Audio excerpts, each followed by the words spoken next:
Hello, কি অবস্থা সবার? কি অবস্থা, কেমন আছো সবাই? অনেক দিন পর এই গ্রুপে লাইভ নিতেছি। অনেক দিন যাবৎ পাবলিক গ্রুপে কোনো লাইভ ক্লাস নেওয়া হচ্ছে না, আমি সেজন্য আন্তরিকভাবে দুঃখিত। তবে খুব শীঘ্রই আবার আমরা এই পাবলিক গ্রুপে ব্যাক করব। যদিও এইটা higher math second paper premium ব্যাচের একটা ক্লাস জাস্ট। আমাদের higher math second paper premium ব্যাচে আজকে থেকে স্থিতিবিদ্যা অধ্যায় শুরু হচ্ছে। তো প্রথম ক্লাসটা এই গ্রুপে পাবলিকলি নিব, বাকি ক্লাসগুলো যথারীতি প্রাইভেট গ্রুপে হবে। এবং আমরা অনেক দিন যাবৎ এই পাবলিক গ্রুপে ক্লাস নিচ্ছি না, হতাশ হওয়ার, মন খারাপ করার কিছুই নাই। এই সামনের সপ্তাহ থেকে আমরা আবার একদম কন্টিনিউয়াস একটা রুটিন অনুযায়ী এই গ্রুপে ক্লাস হবে। ফিজিক্সে ভৌত আলোক বিজ্ঞান চ্যাপ্টারটা পড়াবো এবং ম্যাথের একটা অধ্যায় বা এমসিকিউ এর জন্য কিছু একটা করা যায় কি না 21 ব্যাচের, সেটাও চিন্তা করতেছি। খুব দ্রুত আমরা আবার পাবলিক গ্রুপে ফ্রি ক্লাস নিয়ে হাজির হব। কাজেই মন খারাপ করার কোনো টেনশন কোনোই কারণ নাই। তো যেহেতু আজকে ক্লাসটা আমরা পাবলিক গ্রুপে নিচ্ছি, তো তোমাদের যেই কাজ, সামাজিক কাজ, সেই সামাজিক কাজটা কি, ক্লাসটাকে শেয়ার করতে হবে এবং ফ্রেন্ডদেরকে মেনশন করতে হবে। তো আশা করি সবাই খুব বেশি করে সামাজিক কাজটা করবা। সবার কাছ থেকে একটু কি আশা যে সবাই সবাই সামাজিক কাজ করবা। আমিও শেয়ার করে আসি। সবাই ক্লাসটা শেয়ার করবা এবং ফ্রেন্ডদেরকে মেনশন করবা অবশ্যই। আমিও ক্লাসটা শেয়ার করে আসতেছি, তোমরাও শেয়ার করে দাও।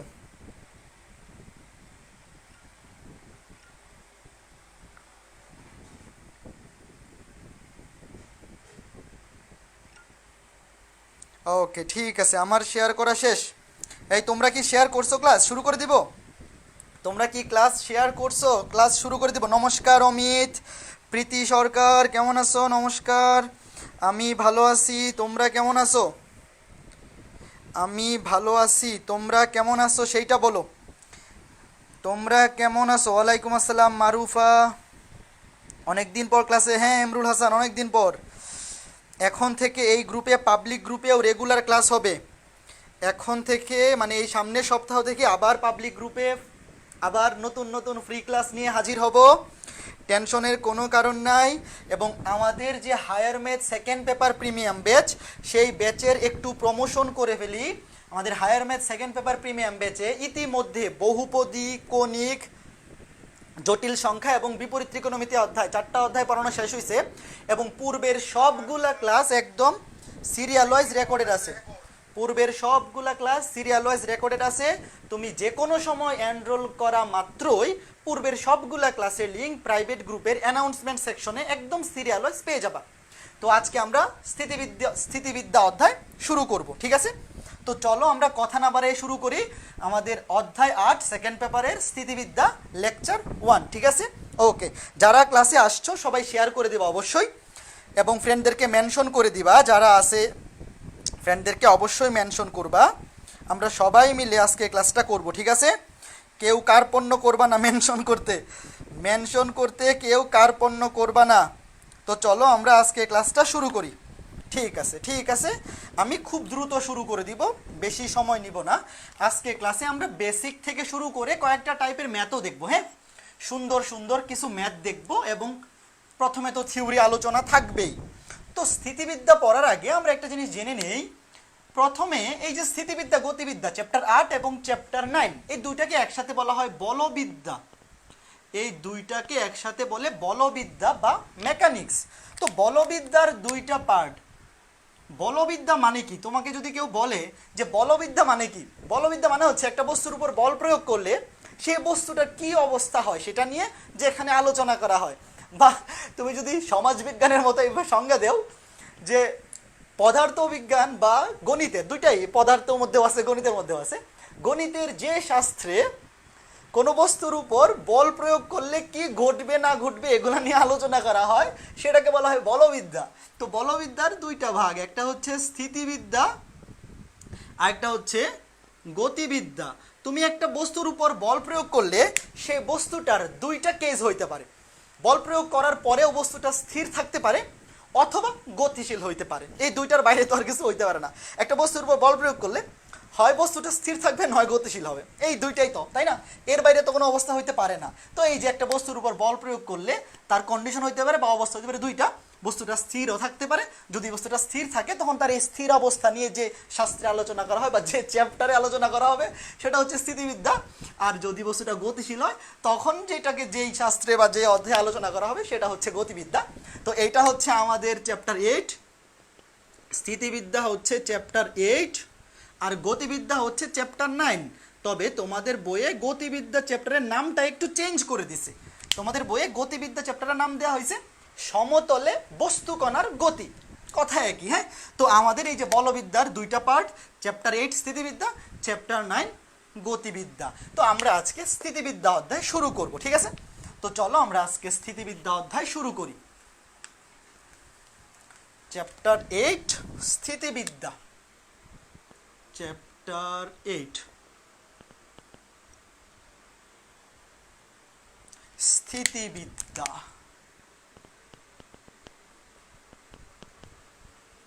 ঠিক আছে, তো স্থিতিবিদ্যা আমরা শুরু করব। প্রথমে আমরা একটা জিনিস জানবো, সেটা হচ্ছে সমবিন্দু বল কাকে বলে। তোমাকে যদি বলা হয়, প্রথমে আমরা এখানে অনেক ধরনের বল আছে, সমবিন্দু বল, সমজোট বল, সমতলীয়, সদৃশ, বিসদৃশ, সমান্তরাল, অসমান্তরাল, অনেক কিছু বল। মানে যেহেতু এটা বলবিদ্যা, তো এখানে বলের অ্যাপ্লাই হবে এবং বলের অ্যাপ্লাইয়ের ফলে কোনো একটা ঘটনা ঘটবে। তো বল অনেক ধরনের হইতে পারে, আমরা অনেক ধরনের বল শিখব। সমবিন্দু হইতে পারে, সমান্তরাল, অসমান্তরাল, সদৃশ, বিসদৃশ, অনেক টাইপের শিখবো। আপাতত আগে আমরা একটা জিনিস জানি, সেটা হচ্ছে সমবিন্দু বল কি। কারণ আজকের ক্লাসটা আমরা সমবিন্দু বল নিয়ে আলোচনা করব, ঠিক আছে? এবং আজকের ক্লাসের অনেকটা, ধরো 50 থেকে 60% জিনিস না আরও বেশি তোমরা অলরেডি ফিজিক্সের ভেক্টর চ্যাপ্টারে পড়ে ফেলছো। সমবিন্দু বল রিলেটেড যা কিছু আজকে পড়াবো তার 50% বা আরও বেশি অলরেডি তোমরা ফিজিক্স ফার্স্ট পেপারের ভেক্টর চ্যাপ্টারে পড়ে ফেলছো। অসুবিধা নাই, চলো আমরা দেখি নতুন কিছু। যারা পড়ে ফেলছো তোমরাও দেখো যে নতুন কিছু পাও কিনা আজকের ক্লাসে। আর যদি নতুন কিছু না পাও তাইলে আর কি বলবো, আশা করি নতুন কিছু পাবা। যারা ফিজিক্সে পড়ে ফেলছো তোমরাও আশাহত হইও না, ক্লাসে অবশ্যই নতুন কিছু পাবা। সমবিন্দু বল কি? ধরো কয়েকটা বল একটা বিন্দুতে কাজ করতেছে, এইরকম পি একটা বল, কিউ একটা বল, আর একটা বল, তিনটা বলই। এইখানে ধরো একটা বস্তু আছে, একটা বস্তু না, আমি বিন্দু আগে ধরি, যেহেতু আমি লিখছি বিন্দু, তো বস্তু আগাচ্ছি কেন, একটা বিন্দু ধরো, এই যে একটা বিন্দু, ও বিন্দু। এই ও বিন্দুতে তিনটা বল কাজ করতেছে, তিনটা হোক, চারটা হোক, পাঁচটা হোক, যতগুলা বল হোক না কেন, বলগুলা যদি একই বিন্দুতে ক্রিয়া করে তখন সেটাকে আমরা বলতে পারি সমবিন্দু বল। এখন এই বলগুলা যে সবসময় এইরকমই হবে তা না। ধরো একটা বল এইরকম, এটা হচ্ছে পি বল, এটা হচ্ছে কিউ বল, এইটা হচ্ছে আর বল, তিনটা বল কাজ করতেছে। তো তিনটা বল কি একই বিন্দুতে কাজ করতেছে না? এই যে দেখো, আমি যদি ধরি যে এইটা একটা বিন্দু ধরলাম, এটা হচ্ছে ও বিন্দু, হ্যাঁ অসুবিধা নেই। তো সবসময় যে পি কিউ আর এখান থেকে এই দিকেই উৎপন্ন হইতে হবে তা না। ধরো অনেকগুলা বল এই যে এইদিকে এইদিকে এইদিকে কাজ করতেছে, তবে একটা বিন্দুতে, এই যে দেখো এই বিন্দুতে কিউ বলটা কাজ করতেছে এইদিকে, পি বলটা কাজ করতেছে এইদিকে, আর বলটা কাজ করতেছে এইদিকে। তাহলে এই তিনটা বল কি একই বিন্দুতে কাজ করতেছে বলা যায়। তার মানে এই তিনটা বলকে আমরা বলতে পারি সমবিন্দু বল। তো বল দুইটা, তিনটা, চারটা, পাঁচটা যাই হোক না কেন, এদের যদি একই বিন্দুতে ক্রিয়াশীল হয় তখন আমরা এদেরকে সমবিন্দু বল বলি। এখন আমরা সমবিন্দু বল নিয়ে যেই প্রথম টপিকটা, সেটা হচ্ছে সামান্তরিক সূত্র। ত্রিভুজ সূত্র তোমরা সবাই জানো, ত্রিভুজ সূত্র সমবিন্দু বল লাগে না, সমবিন্দু ছাড়াও হয়। ত্রিভুজ সূত্র আমরা এখানে আলোচনা করব না, এগুলো ফিজিক্সে তোমরা পড়ে আসছো। আর এখানে মেইন বইয়ের মধ্যে প্রথমে দেখবা কিছু সংজ্ঞা দেওয়া আছে। সংজ্ঞা আছে স্থিতি কাকে বলে, গতি কাকে বলে, বল কাকে বলে, জড় প্রসঙ্গ কাঠামো কি, অজড় প্রসঙ্গ কাঠামো কি, ক্রিয়া প্রতিক্রিয়া, এগুলার সংজ্ঞা তোমরা সবাই জানো। ফিজিক্সে অলরেডি এগুলোর সংজ্ঞা সবই পড়ছো। তো এখানে বলের সংজ্ঞা, স্থিতি কি, গতি কি, এগুলা কিছু বলতেছি না আমি। সিম্পলি আমি ডিরেক্ট সমবিন্দু বল থেকে এখন আমরা সমবিন্দু বলের একটা থিওরি শিখবো, যে এই থিওরিটা দিয়ে আমাদের বইয়ে অসংখ্য ম্যাথ আছে। এবং এই থিওরিটা হচ্ছে সামান্তরিক সূত্র। সামান্তরিক সূত্র তোমরা ফিজিক্সে পড়ছো, চলো আবার একটু রিভিউ করি। সবাই ফিজিক্সে পড়ে ফেলছো, তাও আমরা একটু রিভিউ করব। বলের সামান্তরিক সূত্র, বলের সামান্তরিক সূত্র। দেখো আমরা সামান্তরিক সূত্রটা দেখবো, অনেকে এটা আগে থেকেই দেখে ফেলছো, টেনশনের কোনো কারণ নাই। আমরা অবশ্যই নতুনভাবে শিখবো, যেন মুখস্থ করতে না হয়। তো আমরা যেহেতু সমবিন্দু বলের একটা উদাহরণ বলতেছি, বলের সামান্তরিক সূত্র, এই বাম পাশে কি দেখা যায় বলের সামান্তরিক সূত্র? হ্যাঁ দেখা যায়, ঠিক আছে। দেখো, তো বলের সামান্তরিক সূত্রটা হচ্ছে, আমি আগে লিখি, অনেক বড় লিখতে চাইতেছিলাম না, বাট তাও লিখি, নাহলে অনেকে বুঝতে পারবে না। কোনো কণার উপর একই সময়ে, তোমরাও লিখো যে বলের সামান্তরিক সূত্রটা কি, আগেই বলে নেই। বলের সামান্তরিক সূত্র হচ্ছে দুইটা সমবিন্দু বলের ক্ষেত্রে, ঠিক আছে, দুইটা বল যখন একই বিন্দুতে কাজ করবে, কোন বিন্দুতে একই সময়ে ক্রিয়াশীল, কোন বিন্দুতে একই সময়ে ক্রিয়াশীল দুইটি বলকে যদি কোনো সামান্তরিকের সবাই একটু লিখে ফেলো সুন্দর করে, হ্যাঁ, কোনো সামান্তরিকের যে কোনো দুইটি সন্নিহিত বাহু দ্বারা, যে কোনো দুইটি সন্নিহিত বাহু দ্বারা মানে ও দিকে সূচিত করা যায়, মানে ও দিকে সূচিত করা যায়, তবে ওই বিন্দুগামী, তবে এদের লব্ধি হবে, সূচিত করা যায় তবে এদের লব্ধি হবে। আচ্ছা ডান পাশে কি দেখা যাচ্ছে সামান্তরিক? হ্যাঁ, তবে এদের লব্ধি হবে ওই বাহুদ্বয়ের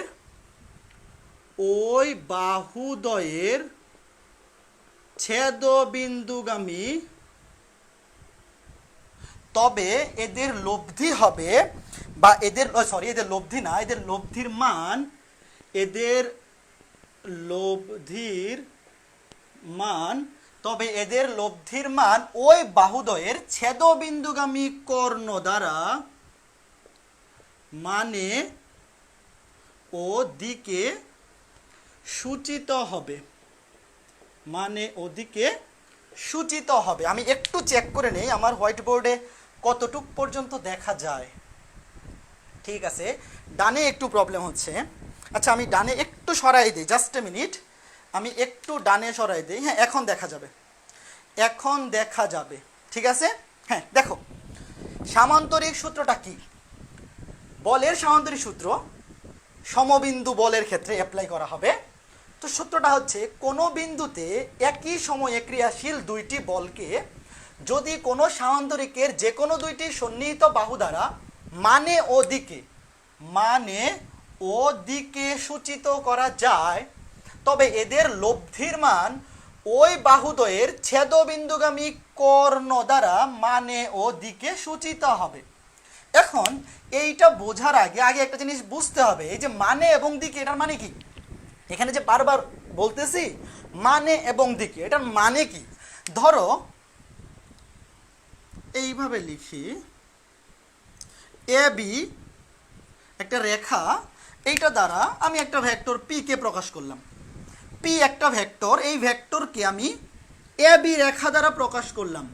তো এখানে আমি যদি এ বি রেখা দিয়ে পি ভেক্টরকে মানে এবং দিকে প্রকাশ করি, এর মানে হচ্ছে পি এর মান হচ্ছে এ বি রেখার দৈর্ঘ্যের সমান, পি এর মান হচ্ছে এ বি রেখার দৈর্ঘ্যের সমান, এবং দিক হচ্ছে এ থেকে বি এর দিকে, এ থেকে বি এর দিকে। কাজেই তুমি একটা রেখা দ্বারা যদি একটা ভেক্টরকে মানে এবং দিকে প্রকাশ করো, তাহলে এই ভেক্টরের মান বুঝাইতেছে এই রেখার দৈর্ঘ্য, এই রেখার দৈর্ঘ্য বুঝাইতেছে এই ভেক্টরের মান, এবং এই যে তীর চিহ্নটা বুঝাইতেছে এই ভেক্টরের দিক হচ্ছে এ থেকে বি এর দিকে। যেমন ধরো তুমি একটা ভেক্টর যদি এইভাবে প্রকাশ করো যে এটা হচ্ছে 10 একক, এটার মান হচ্ছে 10 একক এবং দিক হচ্ছে বাম থেকে ডানে, তার মানে হচ্ছে এই রেখাটার দৈর্ঘ্য হচ্ছে 10 একক এবং দিক হচ্ছে বাম থেকে ডানে। কাজেই এইটা যদি 10 একক হয় একটা ভেক্টর, কাজেই তুমি যদি 20 একক একটা ভেক্টর আঁকাও, তার দৈর্ঘ্য অবশ্যই এটা ডাবল হইতে হবে। এখন তুমি বললে এটা 10 একক আর এইটা 5 একক, তাইলে তো হবে না, কারণ একটা ভেক্টর তুমি যখন মানে এবং দিকে প্রকাশ করবা, মানটা কিন্তু দৈর্ঘ্য দ্বারা প্রকাশ করা হবে। কাজে এইটা যদি 10 একক হয়, এইটা 20 একক হইতে পারে, দেখে অনেকটা 20 এককের মতো মনে হচ্ছে, ডাবল হইতে পারে, কিন্তু তুমি কখনো এইটাকে 10 একক দিয়ে এইটাকে 5 একক দিতে পারবা না। ঘটনা বোঝা গেল, একটা ভেক্টরকে তুমি যখন একটা রেখা দ্বারা প্রকাশ করবা, সেই রেখার দৈর্ঘ্যটা মিন করবে সেই ভেক্টরের মান। কাজে এই জিনিসটা খেয়াল রাখতে হবে। এখন আমি যদি এই জিনিসটা প্রমাণ করতে যাই যে সামান্তরিক সূত্রটাতে কি বলছে, একটু ভালো করে দেখো। এখানে বলা হয়েছে কোনো বিন্দুতে একই সময়ে ক্রিয়াশীল, ধরো এটা একটা বিন্দু, এই বিন্দুতে একই সময়ে ক্রিয়াশীল, এইটা একটা বল, এইটা একটা বল হইতেই পারে, কোনো অসুবিধা তো নাই। ধরো এখানে এইখানে তীর চিহ্ন দেই, তাহলে চিত্রটা বুঝতে সুবিধা হবে। ধরো এই যে একটা বিন্দু, ও বিন্দু, এই বিন্দুতে, এই যে কোনো বিন্দুতে, ও বিন্দুতে একই সময়ে ক্রিয়াশীল দুইটি বলকে, একই সময়ে ক্রিয়াশীল দুইটা বল, একটা হচ্ছে পি আর একটা হচ্ছে কিউ। এই দুইটা বলকে যদি কোনো সমান্তরিকের সন্নিহিত বাহু দ্বারা মানে এবং দিকে সূচিত করা হয়, তার মানে এই যে পি এবং কিউকে আমরা দুইটা বাহু দ্বারা মানে দুইটা রেখা দ্বারা প্রকাশ করছি মানে এবং দিকে। একটু হচ্ছে পি এর মান আর এটা হচ্ছে পি এর দিক, একটু হচ্ছে কিউ এর মান, এটা হচ্ছে কিউ এর দিক। এই দুইটা যদি কোনো সামান্তরিকের সন্নিহিত বাহু হয়, তাহলে আমরা সামান্তরিকটাকে ফিল আপ করি। তাহলে সামান্তরিকটা কি হবে? সামান্তরিকটা হবে এইটা, এই যে এইটা হবে সেই সামান্তরিকটা। ধরলাম সামান্তরিকের নাম হচ্ছে ও এ বি সি, একটা ধরি ও এ বি সি, এটা ইচ্ছা মতো ধরলেই হচ্ছে, কোনো অসুবিধা নাই, ও এ বি সি। তাহলে এখানে বলা হয়েছে যে এই সামান্তরিকের দুইটা সন্নিহিত বাহু দ্বারা যদি এই বল দুটাকে আমরা মানে ও দিকে, যে দেখো মানে এবং দিকে সূচিত করছি, তবে এদের লব্ধির মানে যে দুইটা বলের লব্ধির মান হবে এই বাহুদ্বয়ের ছেদবিন্দু, মানে এই যে ও বিন্দু, ও বিন্দুগামী কর্ণ, ও বিন্দুগামী কর্ণ হচ্ছে এইটা। দেখো এই সামান্তরিকের কর্ণ তো দুইটা, একটা হচ্ছে ওবি, একটা হচ্ছে এসি, বাট লব্ধিটা হবে এই যে দুইটা সন্নিহিত বাহু, এই যে দুইটা সন্নিহিত বাহু, একটা ও এ একটা ওসি, এই দুইটা সন্নিহিত বাহুর ছেদবিন্দুগামী কর্ণ যেটা হচ্ছে ওবি। তো আমরা ধরলাম এইটা হচ্ছে আর, এটাকে কি ধরলাম? লব্ধিটাকে ধরলাম আর। এখন এখান থেকে আমার লব্ধির মান এবং দিক নির্ণয় করতে হবে। কি বের করতে হবে? লব্ধির মান নির্ণয় করতে হবে এবং দিক নির্ণয় করতে হবে। তো ঘটনা দেখো, ধরো তুমি এখানে একটা বস্তু আছে, এখানে একটা বস্তু আছে বা এখানে একটা কিছু আছে, তুমি পি বলে এই দিকে টানতেছো আর একজন তোমার বন্ধু কিউ বলে এই দিকে টানতেছে। তো একটা মানুষ, দুইটা মানুষ যদি এখানে একটা বস্তুকে দড়ি বেঁধে একজন এই দিকে টানে আর একজন এই দিকে টানে, তো স্বভাবতই আমরা বুঝতে পারতেছি যে ওই বস্তুটা মাঝখান দিয়ে কোথাও যাবে।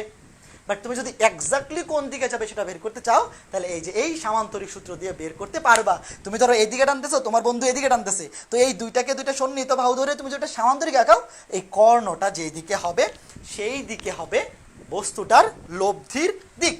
Okay fine. তো এখন এখান থেকে আমরা লব্ধির মান বের করব, মানে আর বের করব এবং লব্ধির দিক বের করব। তো এটা বের করার জন্য আগে আমরা ধরে নিই যে এই বিন্দুতে দুইটা ভেক্টর বা দুইটা বল পি এবং কিউ যে কাজ করতেছে, এদের মধ্যবর্তী কোণ আলফা, এইটাকে ধরলাম আলফা এবং লব্ধিটার দিক ধরলাম পি এর সাথে থিটা কোণে, পি এর সাথে থিটা কোণে। আমি ধরে নিলাম লব্ধিটার দিক পি ভেক্টরের সাথে থিটা কোণে। তুমি চাইলে কিউ ভেক্টরের সাথেও ধরতে পারো, কোনো অসুবিধা নাই। পি এবং কিউ দুইটা ভেক্টর আলফা কোণে ক্রিয়াশীল এবং লব্ধিটা ধরলাম পি এর সাথে থিটা কোণে কাজ করতেছে। তুমি ইচ্ছা করলে কিউ এর সাথে ধরতে পারতা, কোনো অসুবিধা নাই। এখন এখান থেকে আমরা আর এর মান বের করব। তো আর এর মান বের করার জন্য আমরা প্রথমে যে কাজটা করব সেটা হচ্ছে একটু এডিট করতে হবে, চিত্রটাকে একটু মেকআপ করতে হবে। কি মেকআপ করতে হবে? এই যে ও এ আছে না, এই ও এ এর বর্ধিতাংশের উপর বি থেকে লম্ব আঁকাইতে হবে। ধরলাম এটা বি ডি।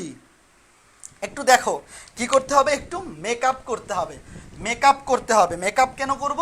কারণ মেকআপ না করে আমরা এখান থেকে আর এর মানটা আনতে পারবো না। আমরা লব্ধির মান, এই যে লব্ধি হচ্ছে আর, এই লব্ধির মান বের করব, মানে আর এর মান বের করব এবং লব্ধির দিক বের করব, ঠিক আছে? এখন আমরা এখানে দেখো ও এ এর বর্ধিতাংশের উপর বি থেকে লম্ব আঁকাইলাম। লম্ব আঁকাইলে লাভ কি হয়েছে? দেখো এই অ্যাঙ্গেলটা যদি আলফা হয়, এই অ্যাঙ্গেলটা হবে আলফা, অনুরূপ কোণ। এই যে এই টোটাল অ্যাঙ্গেলটা পি এবং কিউ এর মধ্যবর্তী অ্যাঙ্গেলটা যদি আলফা হয়, তাহলে এই অ্যাঙ্গেলটা হবে আলফা। তো এই ত্রিভুজটা থেকে আমরা একটা হেল্প নিতে পারি। কি হেল্প? এই যে ত্রিভুজটা, এই যে ও এ বি ডি, এই ত্রিভুজটা, ত্রিভুজ এ বি ডি, এই ত্রিভুজ থেকে আমি কি লিখতে পারি বলো তো? আমি লিখতে পারি না কজ আলফা সমান, কবরে ভূত আছে, আর সাইন আলফা সমান কি লিখতে পারি? সাগরে লবণ অনেক। কবরে ভূত আছে, ভূত হচ্ছে এডি, এগুলো জানো তো? এখানে ভূমি হচ্ছে এডি, আছে মানে অতিভুজ এ বি। কজ আলফা সমান হচ্ছে কবরে ভূত আছে, ভূত হচ্ছে এডি, আছে মানে অতিভুজ, আর সাগরে লবণ অনেক, লবণ হচ্ছে বিডি, আর অতিভুজ হচ্ছে এবি। ফাইন। এখন এখান থেকে লাভ কি হইল? এখান থেকে লাভ কি হইল? লাভ হচ্ছে এখান থেকে লেখা যায় এডি সমান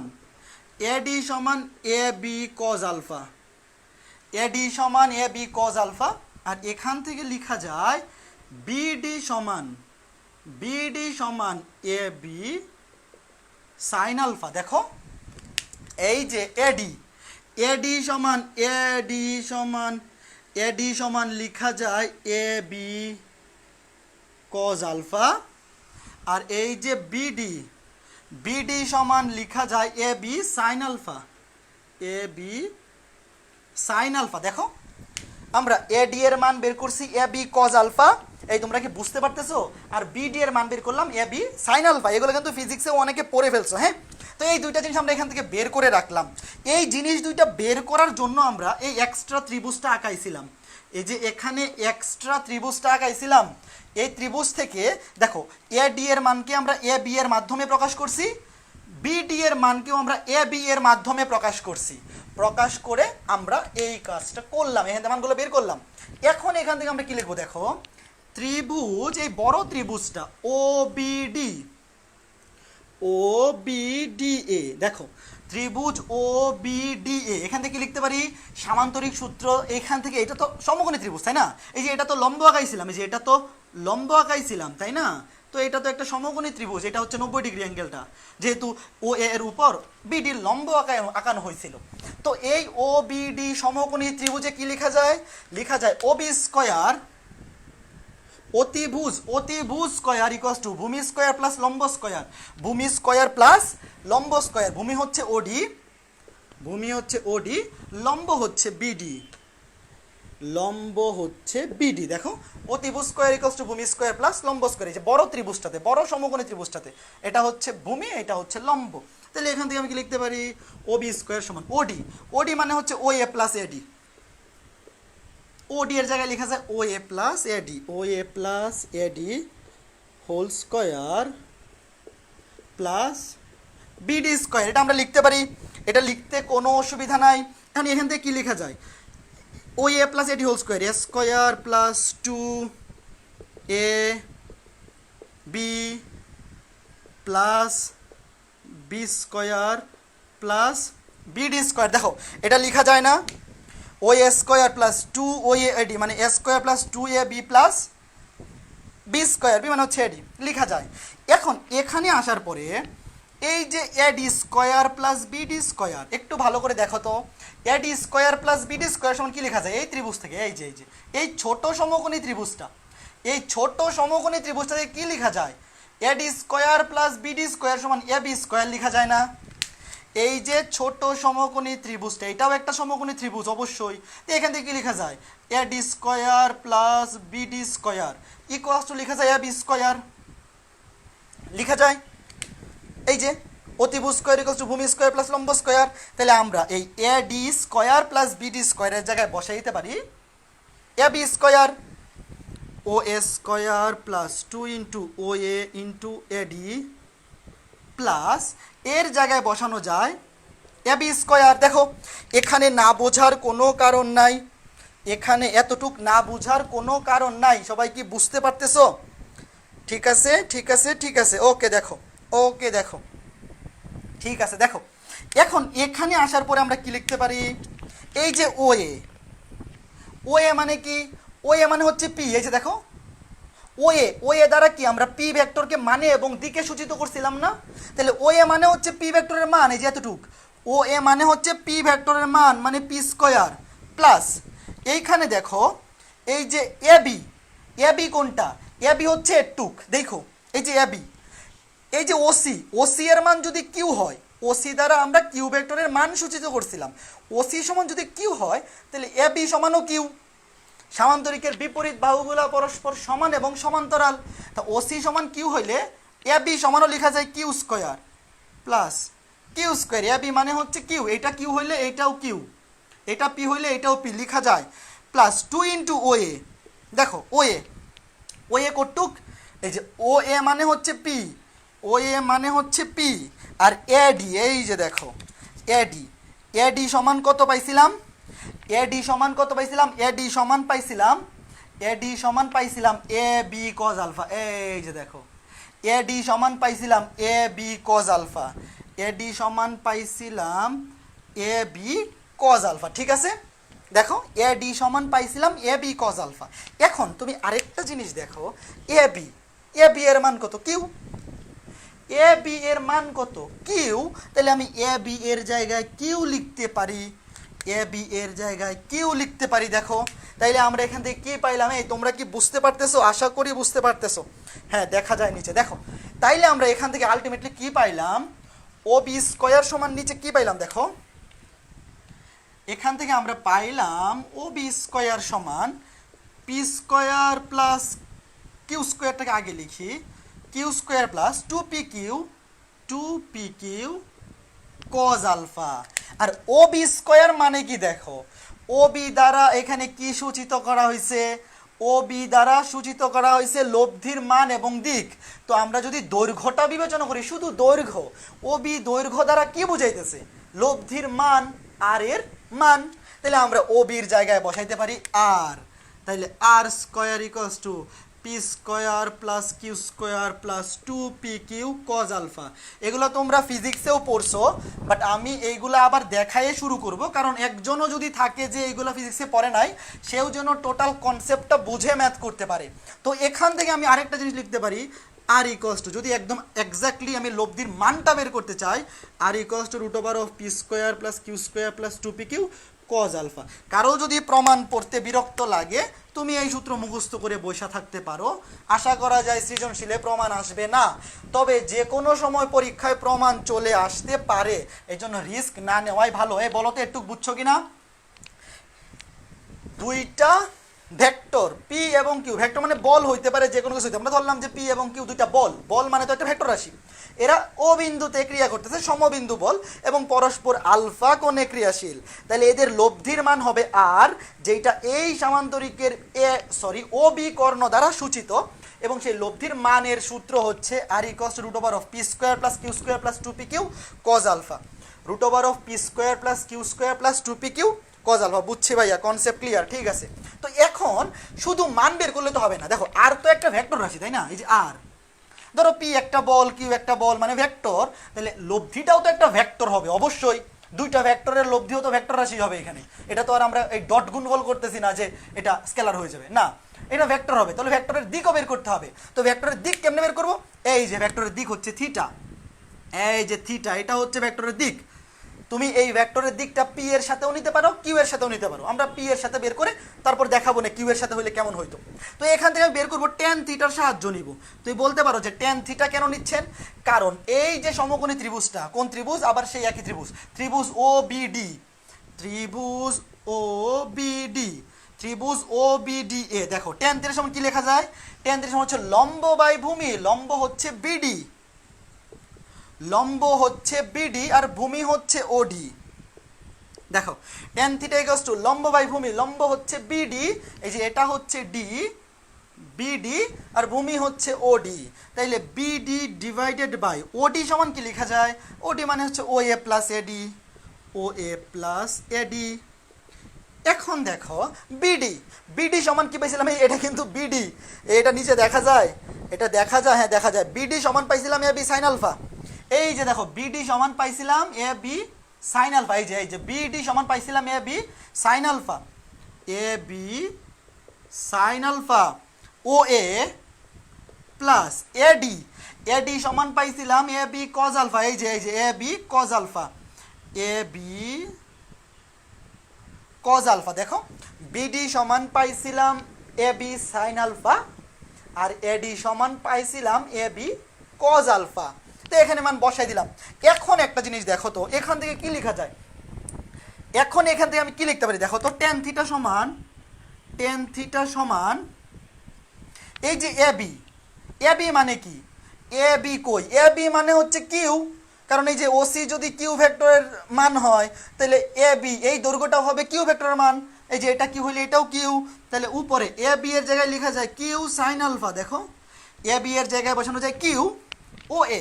ও এ মানে হচ্ছে পি ভেক্টরের মান পি। এই কেউ এখানে আবার তীর চিহ্ন মাইরো না, এই যে এইখানে এই সূত্রতে আর এই সূত্রতে কেউ আবার তীর চিহ্ন দিও না, কারণ এইখানে আমরা শুধু মান নিতেছি দৈর্ঘ্য। এই যে আমরা এখানে সামান্তরিকের দৈর্ঘ্য দ্বারা ভেক্টরগুলো শুধু মান নিতেছি, আর দিক তো এই যে অ্যাঙ্গেলটাই হবে দিক, ঠিক আছে।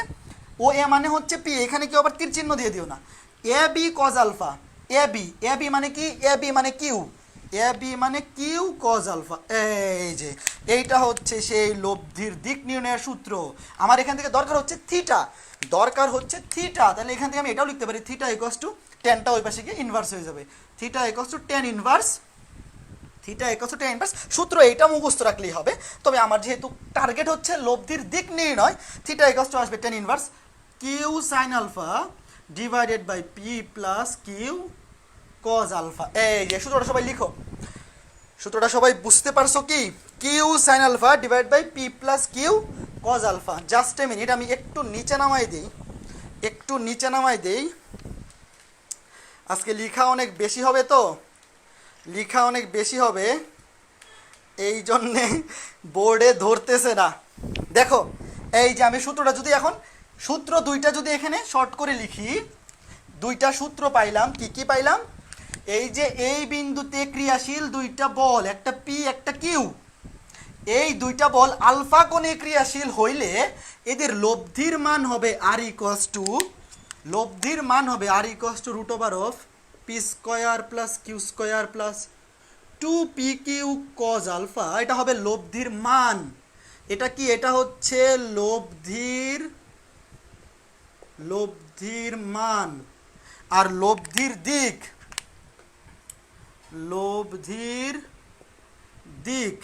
লব্ধির দিক theta equals to tan inverse q sine alpha divided by P plus Q cos alpha. তোমার এই সূত্র শেখার দরকার নাই, তুমি সিম্পলি টেন থিটার সূত্রটাই মুখস্থ করো। টেন থিটা আমি এটা মুছে দেই, পরবর্তীতে তো বের করাই যায়, তাহলে এটা মনে রাখতে সুবিধা, টেন থিটা সমান Q sine alpha divide by P plus Q cos alpha. একটুকে কারো কোনো সমস্যা হওয়ার কথা না, ক্লিয়ার। ওকে, হ্যাঁ ঢাবিতেও প্রমাণ দিয়ে দিতে পারে, এইবার কিন্তু প্রমাণ চলে আসছে।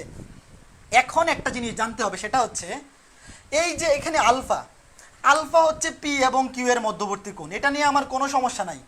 আলফা হচ্ছে পি এবং কিউ এর মধ্যবর্তী কোণ, কিন্তু এই যে আমি এখানে থিটাটা ধরলাম, এই থিটাটা তো কেউ আর এর সাথে, দেখো এই যে লব্ধির সাথে পি এর অ্যাঙ্গেল ধরছি থিটা। নর্মালি আমরা এই অ্যাঙ্গেলটা যখন ধরি বা লব্ধির দিক বের করি, এই যে এক অক্ষ বরাবর বা এক অক্ষের দিকে বা অনুভূমিক বরাবর যেই ভেক্টরটা থাকে বা যে বলটা থাকে তার সাথে অ্যাঙ্গেলটা ধরি। বাট কেউ তো চাইলে এই অ্যাঙ্গেলটা মানে লব্ধির অ্যাঙ্গেলটা পি এর সাথে না ধরে সে তো কিউ এর সাথেও ধরতে পারতো। এই যে ধরো এইটা, সে তো কিউ এর সাথেও ধরতে পারতো, ধরো এটা থিটা প্রাইম। কেউ বললো যে না ভাইয়া আমি পি এর সাথে লব্ধির দিক বের করব না, আমি লব্ধির দিক কিউ এর সাথে বের করব, থিটা প্রাইম বের করব, তাইলে সে তো কোনো দোষ করে নাই। তখন সে যদি বলে আমি টেন থিটা প্রাইম বের করব, তাইলে কি হবে, দেখো এখানে ভালো করে চিত্রটা দেখো, সূত্রটা দেখো, এই যে সূত্রটা এখানে অ্যাঙ্গেলটা কার সাথে ধরছিলা, পি এর সাথে। দেখো এই যে থিটা, এইটা দেখো, যখন অ্যাঙ্গেলটা তুমি থিটা ধরছিলা অ্যাঙ্গেলটা ছিল পি এর সাথে, অ্যাঙ্গেলটা যার সাথে ছিল সে নিচে দেখো একা বসে গেছে, দেখো সে নিচে একা বসে গেছে, এই যে পি সে একা নিচে বসে গেছে। তো অ্যাঙ্গেল তুমি এখন যদি কিউ এর সাথে ধরো, সে একা নিচে বসে যাবে, সে সিঙ্গেল। অ্যাঙ্গেল যার সাথে সে সিঙ্গেল। মনে রাখবা, অ্যাঙ্গেল তুমি মানে লব্ধির দিকের অ্যাঙ্গেল তুমি যার সাথে ধরবা সে থাকবে সিঙ্গেল। এখানে তুমি অ্যাঙ্গেলটা পি এর সাথে ধরছিলা, পি ছিল সিঙ্গেল। কেউ যদি অ্যাঙ্গেলটা কিউ এর সাথে ধরে, কিউ হবে সিঙ্গেল। এবং বাকিটা দেখো, এখানে পি নিচে সিঙ্গেল ছিল আর কিউ উপরে নিচে দুই জায়গাতেই ছিল, উপরেও ছিল কিউ নিচেও ছিল কিউ। আর এখন অ্যাঙ্গেলটা আছে কিউ এর সাথে, কিউ থাকবে সিঙ্গেল আর পি থাকবে উপরেও থাকবে নিচেও থাকবে। আর উপরে হবে সাইন আলফা, নিচে হবে কজ আলফা। এটা মনে রাখা একটা বুদ্ধি আছে, বাম পাশে যেহেতু টেন, মনে রাখবা সাইন বাই কজ মানে টেন, যদিও এখানে আসলে ওই সূত্রটা, টেন মানে হচ্ছে সাইন বাই কজ, এই জন্য সাইন উপরে কজ নিচে। এই মনে থাকবে, সূত্র মনে থাকবে। আমাদের এই সূত্র লাগবে না, আমরা এইটা এবং এইটা দিয়ে আমাদের কাজ চলে যাবে। তবে কোনো দিন যদি কোনো প্রশ্নে একটু ঘুরায় এই টাইপের দেয়, দেখা ভয় পাইও না, টেন থিটা প্রাইম দেখ, থিটা দেখ, অ্যাঙ্গেল পি এর সাথে দেখ, কিউ এর সাথে দেখ, যার সাথে অ্যাঙ্গেল সে সিঙ্গেল, এখানে অ্যাঙ্গেল পি এর সাথে পি সিঙ্গেল, এখানে অ্যাঙ্গেল কিউ এর সাথে কিউ সিঙ্গেল। আর যার সাথে অ্যাঙ্গেল না, অ্যাঙ্গেলটা যার সাথে না সে উপরেও থাকবে নিচেও থাকবে, উপরেও থাকবে নিচেও থাকবে, উপরে সাইন নিচে কস, উপরে সাইন নিচে কস। বলো তো সূত্রগুলো মনে থাকবে কিনা, বলো তো সূত্র মনে থাকবে কিনা, সূত্র মনে থাকবে কিনা, সূত্র কি মনে থাকবে? ফিজিক্স ক্লাস নাকি? না ফিজিক্স ক্লাস না, ম্যাথই। আমরা আজকে ক্লাসে ম্যাথ পড়াবো। আপাতত ফিজিক্সের জিনিসগুলো একটু হালকা পাতলা রিভিউ করে নিচ্ছি, হালকা পাতলা রিভিউ করে নিচ্ছি। ওকে ঠিক আছে, মনে থাকবে, মনে থাকবে, ভেরি গুড। হালকা পাতলা রিভিউ করে নিই, ঠিক আছে। ফিজিক্সও পড়াই ফেলতেছি আজকে, দেখছো তোমাদেরকে ফ্রি ফ্রি ফিজিক্সও পড়াই দিচ্ছি।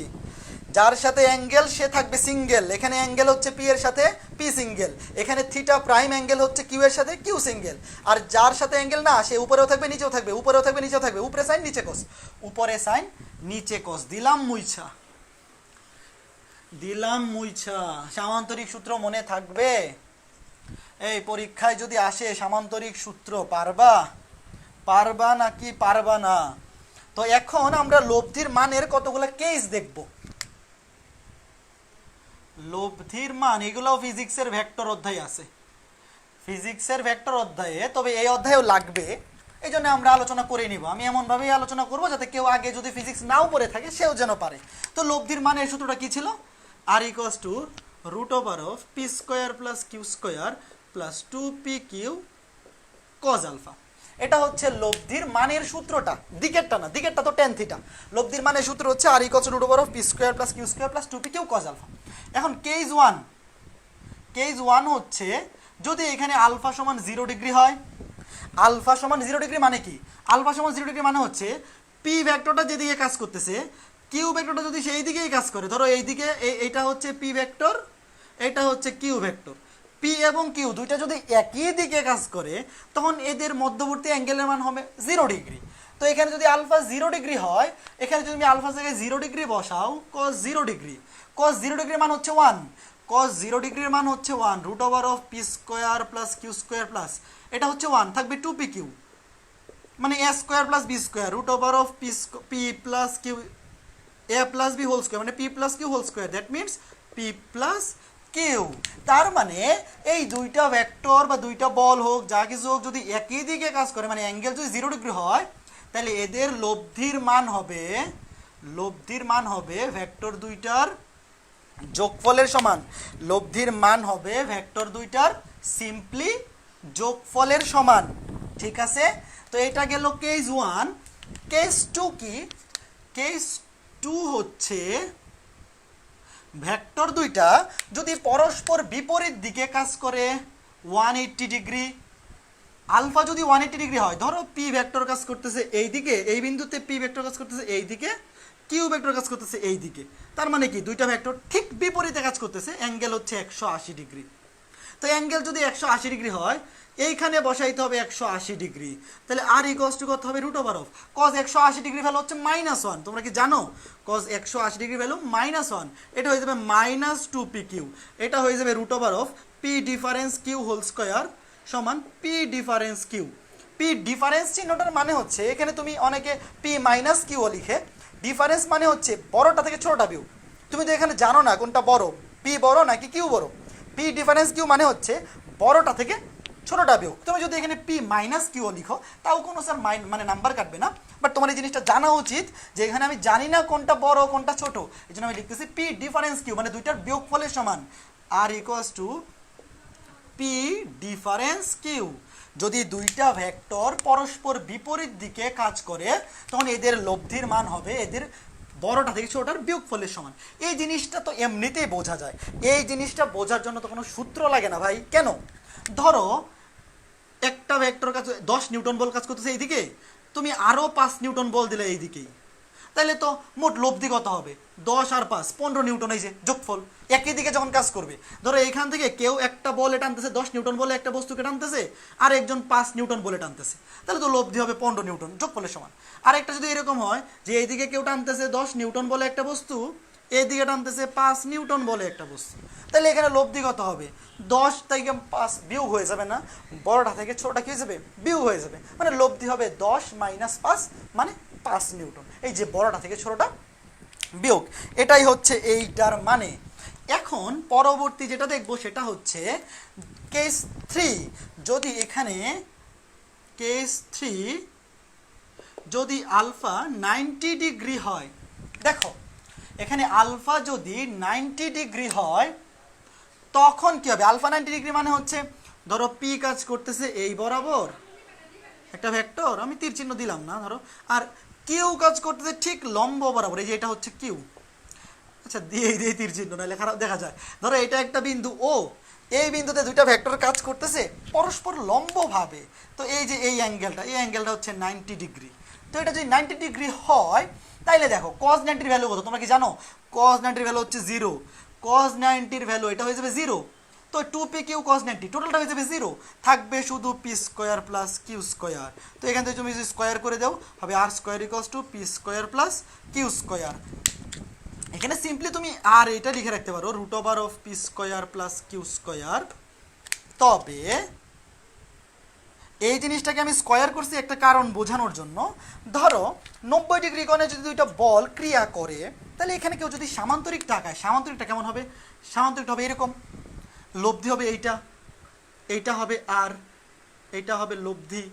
এটুক যদি কিউ হয় এইটাও হবে কিউ, কারণ সামান্তরিকের বিপরীত বাহুগুলো পরস্পর সমান এবং সমান্তরাল। তো এইটা কিউ হলে এইটাও হবে কিউ। তাহলে এই ত্রিভুজ থেকে এইটা যদি 90 ডিগ্রি হয় তাহলে এইটাও 90 ডিগ্রি, এইটাও 90 ডিগ্রি।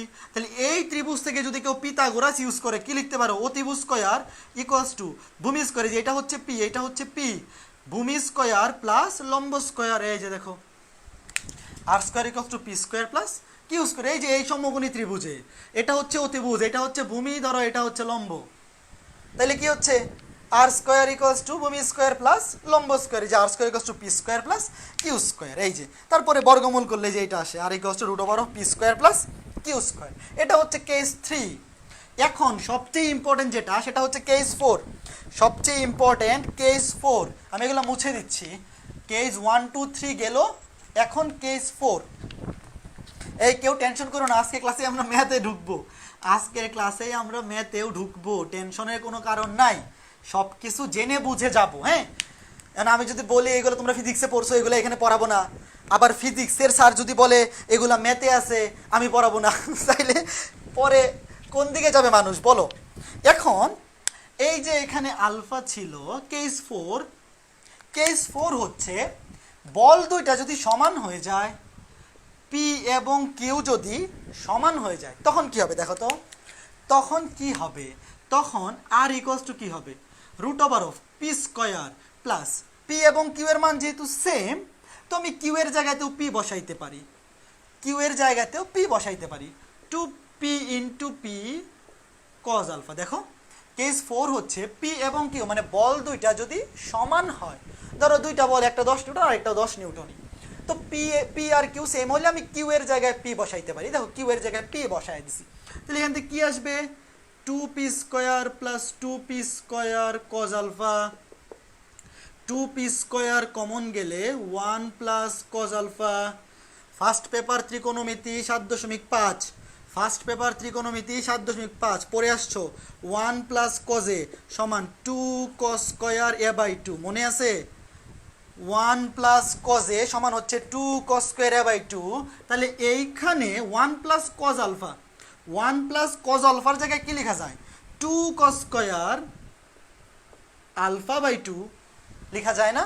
1 প্লাস কজ এর সমান যদি 2 কস স্কয়ার a/2 হয়, ফার্স্ট পেপার ত্রিকোণমিতি 7.5 এর সূত্র, তাহলে 1 প্লাস কজ আলফা সমান লেখা যায় 2 কস স্কয়ার আলফা/2। তাহলে এখান থেকে কি আসে? 2 দুগুণে 4 পি স্কয়ার কস, ও এটা তো বর্গমূল করে দিলেই হয়, দেখো এখানে সব স্কয়ার আছে, তো এটা যদি বর্গমূল করে দাও কি হবে? হবে 2p, 4p স্কয়ারকে বর্গমূল করলে হবে 2p স্কয়ার, কস স্কয়ারকে বর্গমূল করলে হবে cos আলফা/2, cos আলফা/2। ভালো করে বুঝছো, এই জিনিসটা খুবই ইম্পর্টেন্ট জিনিস, পরবর্তীতে আমরা যখন ম্যাথ করব তখন কিন্তু কাজে লাগবে। তাহলে এখান থেকে আমরা কি পাইতেছি? আমরা পাইতেছি r সমান 2p cos আলফা/2। এখন এখানে কোনটা কি ছিল দেখো তো, একটা জিনিস মনে করে দেখো, পি এবং কিউ এরা সমান ছিল এবং আলফা কি ছিল?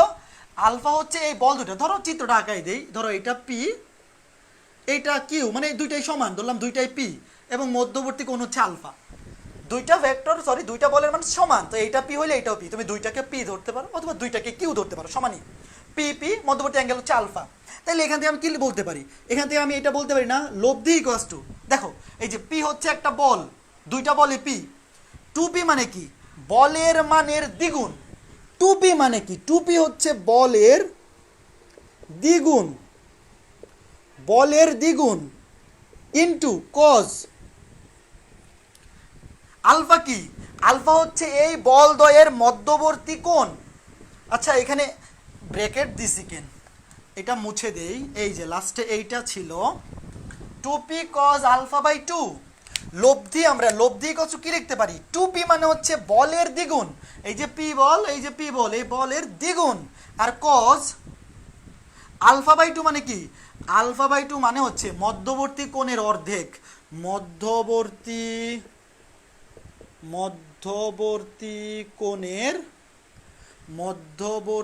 কোণের অর্ধেক। এটা হচ্ছে এমসিকিউ শর্টকাট টেকনিক, ঢাকা ইউনিভার্সিটিতে অনেক এমসিকিউ আসে এইটা দিয়া, কাজে এইটা যদি কেউ মনে রাখো ডিরেক্ট ম্যাথ করে ফেলতে পারবা। যেমন একটা প্রশ্ন বলি তোমাকে, যদি বলে যে 20 নিউটনের দুইটা বল, 20 নিউটনের দুইটা বল কাজ করতেছে 60 ডিগ্রি কোণে, 60 ডিগ্রি কোণে, তাইলে তোমাকে যদি বলে লব্ধি কত, 20 নিউটনের দুইটা বল কাজ করতেছে 60 ডিগ্রি কোণে, তাহলে তোমাকে যদি বলে লব্ধি কত, এই যে এই সূত্রে বসায় দিলে ডিরেক্ট চলে আসবে কিভাবে, বলের দ্বিগুণ 20 দুগুণে 40 cos মধ্যবর্তী কোণের অর্ধেক 30 ডিগ্রি, cos 30 ডিগ্রি ভ্যালু কত, এই cos 30 ডিগ্রি হলো √3/2 না, তাহলে 40 √3/2, 40 √3/2, দেখো এত নিউটন। তো মনে রাখবা কেস 4 এটা ইম্পর্টেন্ট, এটা এমসিকিউতে প্রচুর আসে, দুইটা বল যদি সমান হয় তখন লব্ধির মান হবে বলের দ্বিগুণ ইনটু cos মধ্যবর্তী কোণের অর্ধেক, মানে কোণ যত থাকবে তার অর্ধেকের cos। বলো তো সূত্রটা কি বুঝছো কিভাবে আসছে, সূত্রটা কি বুঝছো কিভাবে আসছে? এই যে আজকে বুয়েট ভর্তি পরীক্ষা গেল 100টা প্রশ্ন এমসিকিউ, সময় মাত্র 60 মিনিট, তো কেউ যদি √ওভারের সূত্র দিয়েও করে এটা, তাও তো তার 1 মিনিট লেগে যাবে। মানে এখন যে ভর্তি পরীক্ষার সিস্টেম আসতেছে, এখন এই সমস্ত চোখ কান খোলা না রাখলে সময় ম্যানেজ করা খুবই টাফ, চোখ কান খোলা রাখতে হবে, নয়তো সময় ম্যানেজ করা খুবই টাফ। আমাকে বলো এটা বুঝছো কি না, এই যে বলের দ্বিগুণ ইনটু cos মধ্যবর্তী কোণের অর্ধেক, কাজেই সিম্পলি দুইটা 20 নিউটনের বল, তোমাকে যদি বলে যে একটা কণার উপর দুইটা 20 নিউটনের বল কাজ করতেছে পরস্পর 60 ডিগ্রি কোণে, লব্ধির মান কত, লব্ধি হবে বল দুইটার মানের দ্বিগুণ,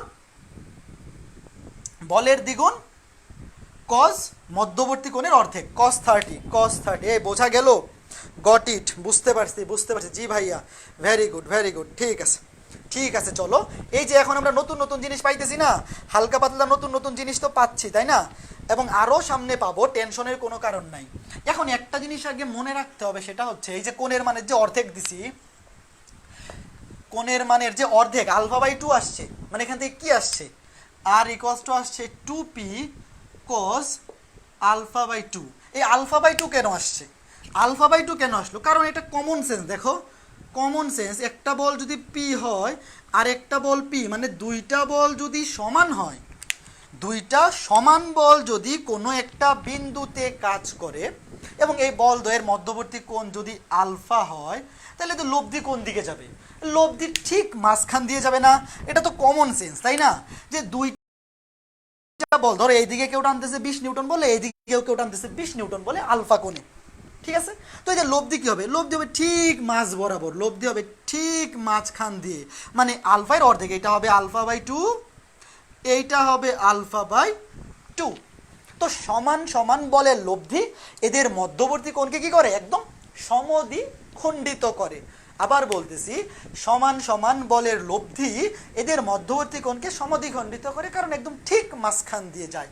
এবং ধরো যদি এরকম হইতো যে সমান হইল না, এইটা হচ্ছে 50 নিউটন, এইটা হচ্ছে 20 নিউটন, দুইটা বল কাজ করতেছে এইখানে একটা বস্তু আছে, একটা বস্তু বা ধরো এখানে একটা কিছু আছে, এখানে দুইজন মানুষ টানতেছে, একজন টানতেছে 50 নিউটন বলে এইদিকে, একজন টানতেছে 20 নিউটন বলে এইদিকে। তো এখন আমি যদি তোমাকে বলি এই লব্ধিটা কোন বলের কাছ দিয়ে যাবে, লব্ধিটা কোন বলের কাছাকাছি থাকবে, অবশ্যই এইটার কাছাকাছি থাকবে, যে লব্ধি হবে এইদিকে, এইদিকে কোথাও, কারণ এটার মাঝ বরাবর যদি এইটা হয়, ধরো এটার সমদ্বিখণ্ডক রেখা যদি এইটা হয়, তাহলে যে বলটার মান বেশি লব্ধিটা তার কাছাকাছি হবে। এটা তো কমন সেন্স, তাই না?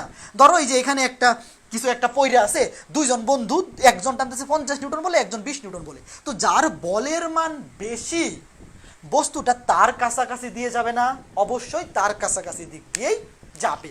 তো বলের মান দুটো যদি সমান হইতো তখন ঠিক মাঝখান দিয়ে যেত, আর যদি সমান না হয়, একটা বড় একটা ছোট হয়, যে বলের মান বড় লব্ধিটা যাবে তার কাছাকাছি দিয়ে। ওকে ফাইন, এই ছিল আমাদের ফিজিক্সের পড়াশোনা। আরও ফিজিক্সের পড়াশোনা আসবে। আসলে স্থিতিবিদ্যার 8.1 পুরাটাই ফিজিক্স রিলেটেড পড়াশোনা, তো অনেকের কাছে বোরিং লাগবে কারণ এগুলো তোমরা অলরেডি পড়ে ফেলছো।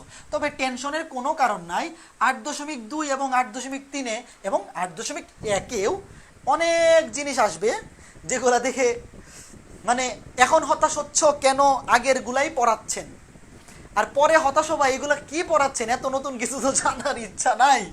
টেনশন নাই, স্থিতিবিদ্যা অধ্যায়ে দুই দিকেই মজা লাগবে, বিরক্ত লাগবে দুই দিকেই, যে সব আগের গুলা পড়াচ্ছেন আর পরে বলবা এগুলা কি পড়াচ্ছেন, এত কঠিন জিনিস। কঠিন জিনিস অবশ্য আমি পড়াই না, আমি সব সহজ জিনিসই পড়াই, ঠিক আছে? এখন আমরা দুইটা ম্যাথ করব, আমি যদি একদমই ম্যাথ না করায় ছাইরে দেই তাইলে বলবা যে আজকে ক্লাসে কোনো ম্যাথ করাইলেন না, খালি বকবকি করলেন। তো আমি যদি একটু সূত্রগুলা লিখে রাখি, যে আজকে ক্লাসে অলরেডি আমরা কি কি সূত্র পাইলাম। একটা হচ্ছে r = √p² + q² + 2pq cos α। কিন্তু আমি ম্যাথে যখন ইউজ করবো এটাকে আমি এইভাবে ইউজ করবো না, কারণ √ওভার সহ ইউজ করলে খারাপ দেখা যায়। তো আমি যখন ম্যাথে ইউজ করবো এটাকে আমি স্কোয়ার করে ইউজ করবো, r² = p² + q² + 2pq cos α। আমি ম্যাথের মধ্যে এই সূত্রটা ইউজ করবো, এই যে স্কোয়ার করে এই সূত্রটা ইউজ করবো। এই যে এটা কোত্থেকে আসছে, ধরো একটা ভেক্টর p, একটা ভেক্টর q, মধ্যবর্তী কোণ হচ্ছে আলফা এবং লব্ধির মান হচ্ছে r, ঠিক আছে? এবং এখানে লব্ধির দিক যদি থিটা হয় তাহলে tan থিটার সূত্রটা কি ছিল, tan থিটা, এখানে p এর সাথে ধরছি, যার সাথে অ্যাঙ্গেল সে হবে সিঙ্গেল, যার সাথে অ্যাঙ্গেল লব্ধির দিকের অ্যাঙ্গেল হচ্ছে p এর সাথে, সে হবে সিঙ্গেল। আর বাকিটা উপরেও থাকবে, কিউ উপরেও থাকবে নিচেও থাকবে, আর উপরে হবে সাইন আলফা, নিচে হবে কজ আলফা। এগুলা কিন্তু উল্টাপাল্টা করলে সর্বনাশ, সূত্রই যদি তুমি উল্টাপাল্টা করে ফেলো তাইলে কিন্তু এই ম্যাথ আর তুমি মিলাইতে পারবা না। তো চলো আমরা এখন একটা ম্যাথ করি। তো প্রথম ম্যাথটা হচ্ছে কোনো বিন্দুতে, খুবই সহজ ম্যাথ, খুবই সহজ ম্যাথ, কঠিন কিছু নাই, কঠিন কিছুই নাই। তোমাকে বললো যে কোনো বিন্দুতে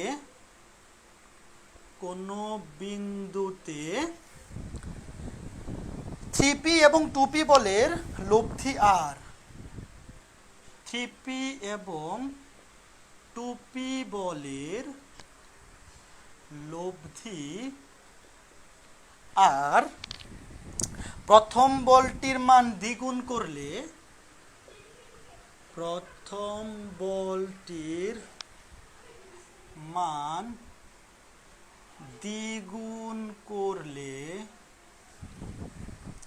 লব্ধির মানও দ্বিগুণ হয়, লব্ধির মানও দ্বিগুণ হয়, লব্ধির মানও দ্বিগুণ হয়।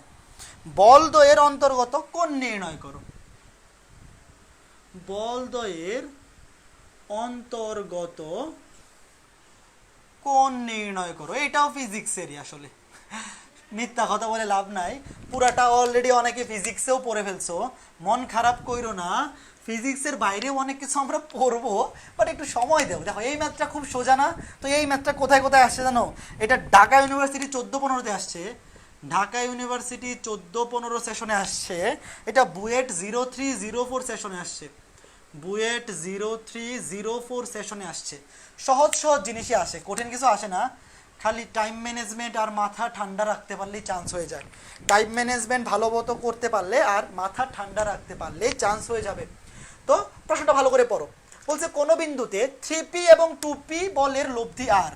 ধরো একটা বল হচ্ছে 3p, একটা বল হচ্ছে 2p, লব্ধি r ধরলাম এই যে লব্ধি হচ্ছে r।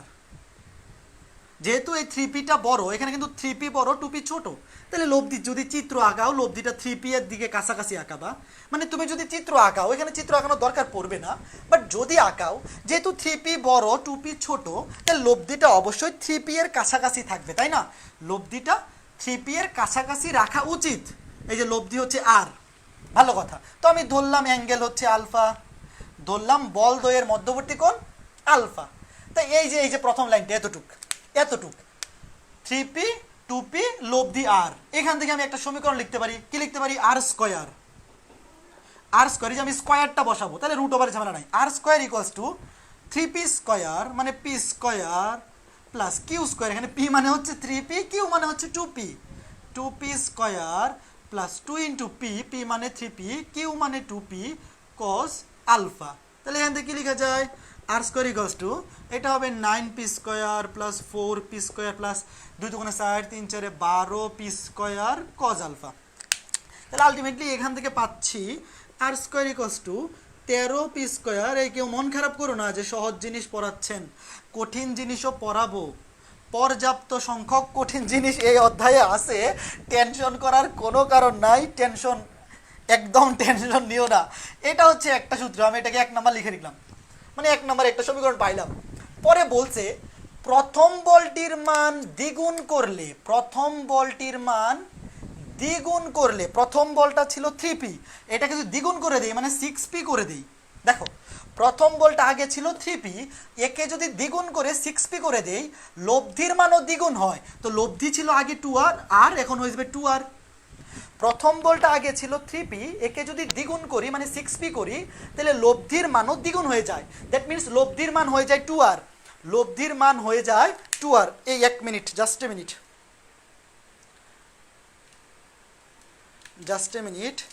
লেখা দেখা যাচ্ছে না, ওয়েট এ মিনিট, আমি বামে ঘুরাই দিচ্ছি,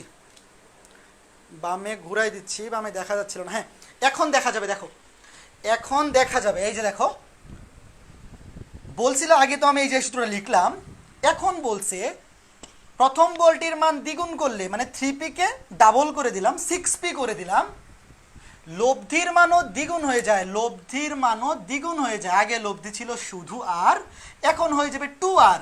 তো এটা হচ্ছে আমাদের নতুন চিত্র, এটা হচ্ছে এখন আমাদের নতুন চিত্র। পরীক্ষায় চিত্র আঁকলেও হবে, না আঁকলেও হবে। এখন দেখো, এখন যদি এখান থেকে আরেকটা সমীকরণ লিখি, এখান থেকে যে এই সমীকরণটা যদি আবার অ্যাপ্লাই করি, কি হবে?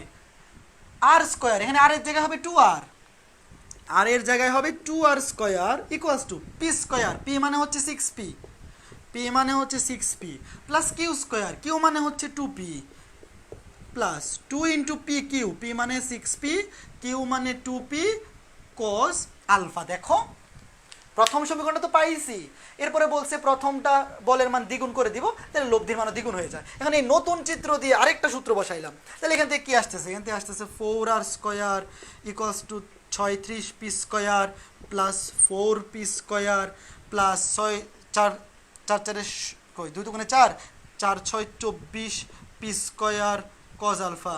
এখান থেকে কি লিখতে পারি? এখান থেকে লিখতে পারি 4r স্কয়ার, 4r স্কয়ার সমান 36 আর 4 মিলে 40p square, 40p square plus 24p square cos alpha, p square cos alpha.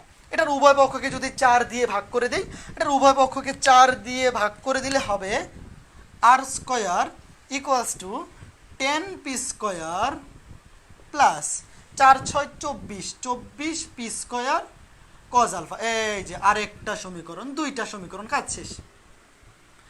এখন তোমাকে বলছে বল দ্বয়ের অন্তর্গত কোণ নির্ণয় করো। দেখো বল দ্বয়ের অন্তর্গত কোণ আমরা ধরে নিয়েছিলাম, বল দ্বয়ের অন্তর্গত কোণ হচ্ছে আলফা। দ্যাট মিনস আমার এখান থেকে বের করতে বলছে আলফার মান, বের করতে বলছে কার মান? বের করতে বলছে এই যে আলফার মান। এখন এই দুইটা সমীকরণ সলভ করলেই আর এর মান চলে আসবে, আমি এটা মুছে দিই। এই দুইটা সমীকরণ সলভ করলেই আর এর মান চলে আসবে। কেমনে সলভ করবো? একটা থেকে একটা বিয়োগ করে দেও, 1 নং থেকে 2 নং বিয়োগ করে দেও, 1 নং থেকে 2 নং সমীকরণ বিয়োগ করে দাও। 1 নং থেকে 2 নং বিয়োগ করে দিলে আর স্কয়ার কাটা মানে 0 সমান 13p স্কয়ার থেকে 10p স্কয়ার গেলে থাকে 3p স্কয়ার, 12p স্কয়ার থেকে 6p স্কয়ার গেলে থাকে 6p স্কয়ার cos আলফা। দেখো 3p স্কয়ার প্লাস এই যে আর স্কয়ার থেকে আর স্কয়ার বিয়োগ করে দিলে কাটা মানে 0, 13 থেকে 10 গেলে 3 আর 12 থেকে 6 গেলে 6p স্কয়ার cos আলফা। তাহলে এখন যদি আমরা 3p স্কয়ার দিয়ে ভাগ করে দেই, 3p স্কয়ার দিয়ে ভাগ করে দিলে 0 equals to 1 plus 2 cos alpha. উভয় পক্ষকে এখানেও 3p স্কয়ার আছে, এখানেও 3p স্কয়ার আছে, 3p স্কয়ার দিয়ে ভাগ করে দিলাম।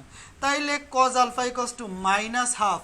আমরা জানি cos কত degree value minus half 120, cos 120 degree value minus half, that means alpha equals to 120 degree. খুবই সহজ ম্যাথ না? এই খুবই সহজ ম্যাথ। এই বুঝছো একটু কমেন্ট করে বইলো। সহজ জিনিস পড়াইতেছি বইলে আজকে ক্লাস অনেকের ভালো নাও লাগতে পারে, অসুবিধা নাই। আজকে ভালো লাগতেছে না কারণ পড়া বেশি সহজ। এমন এক সময় আসবে এই অধ্যায়ে যে ভালো লাগবে না কারণ ম্যাথ কঠিন। না আসলেই সোজা। ভাইয়া লিখা বেশি লেফট সাইডে নিয়েন না। ও আচ্ছা হ্যাঁ, লিখা এখন দেখা যাচ্ছে তো, এখন তো দেখা যাচ্ছে তাই না 120 ডিগ্রি। দাদা দুইটাই ইকুয়াল করলে হয়? হ্যাঁ দুইটাই একই কথা, তুমি যেইভাবে খুশি করো ভাই, তুমি ইকুয়েশন সলভ তোমার মতো করে যেইভাবে খুশি করবা, হ্যাঁ ওইটা তো কোনো অসুবিধা নাই। ইকুয়েশন সলভ একান্তই তোমার ব্যক্তিগত বিষয়, তুমি যোগ বিয়োগ করে যেমনে খুশি অমনে করো, এটা কোনো বিষয় না, ঠিক আছে? ওকে ফাইন, বুঝছি ক্লিয়ার, ঠিক আছে কোনো অসুবিধা নাই, টেনশন করো না, সবই পড়াবো, কোনো কিছু বাদ দিব না, একদম প্রথম ক্লাস বেসিক থেকেই পড়াবো। আমি সব কিছু বেসিক থেকেই পড়াই, এটা তোমরা জানো, কাজেই অসুবিধা নাই। অনেকে দেখলাম কমেন্ট করতেছে এগুলা তো পারি, নতুন কিছু পড়ান, নতুন কিছু পড়াবো, টেনশনের কোনো কারণ নাই, কোনো কিছুই বাদ যাবে না, হ্যাঁ কোনো কিছুই বাদ যাবে না। এখন দেখো একটা ম্যাথ এখানে বলছে কোন বিন্দুতে ক্রিয়ারত পি এবং কিউ মানের দুইটি বলের লব্ধি। আচ্ছা উপরে কি দেখা যাবে? হ্যাঁ এখানে দেখা যাবে। কোন বিন্দুতে, প্রশ্নগুলো অনেক বড় বড় তো, মানে আজকে তো সূত্রগুলো আলোচনা করতেছি, আগামী ক্লাস থেকে প্রশ্ন আগে থেকে লিখে রাখবো, কোনো টেনশন নাই। কোন বিন্দুতে ক্রিয়ারত পি ও কিউ মানের দুইটি বলের লব্ধি, পি ও কিউ মানের দুইটি বলের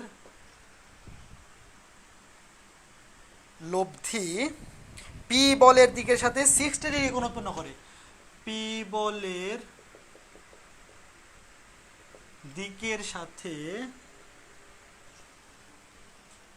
60 ডিগ্রি কোণ উৎপন্ন করে। পি বলটিকে দ্বিগুণ করলে উক্ত কোণ 30 ডিগ্রি হয়। পি বলটিকে দ্বিগুণ করলে উক্ত কোণ 30 ডিগ্রি হয়। উক্ত কোণ 30 ডিগ্রি হয়। পি ও কিউ এর অন্তর্গত কোণ নির্ণয় করো। পি ও কিউ এর অন্তর্গত কোণ নির্ণয় করো। এইটা আসছে বুয়েট 11-12 সেশনে, বুয়েট 11-12 সেশনে। দেখো প্রশ্নটা ভালো করে পড়ো। বলছে কোন বিন্দুতে পি এবং কিউ মানের দুইটি বলের লব্ধি পি বলের সাথে 60 ডিগ্রি কোণ উৎপন্ন করে। এই যে এটা হচ্ছে পি বল, এটা হচ্ছে কিউ বল, এটা পি এটা কিউ, লব্ধি আর পি এর সাথে কত ডিগ্রি কোণ তৈরি করে? 60 ডিগ্রি। প্রথম লাইনটা পড়ো, এই যে এতটুকু, এখান থেকে এতটুকু পড়লাম, এখান থেকে এতটুকু পড়লাম, পরে আমি এই চিত্রটা আঁকাইলাম।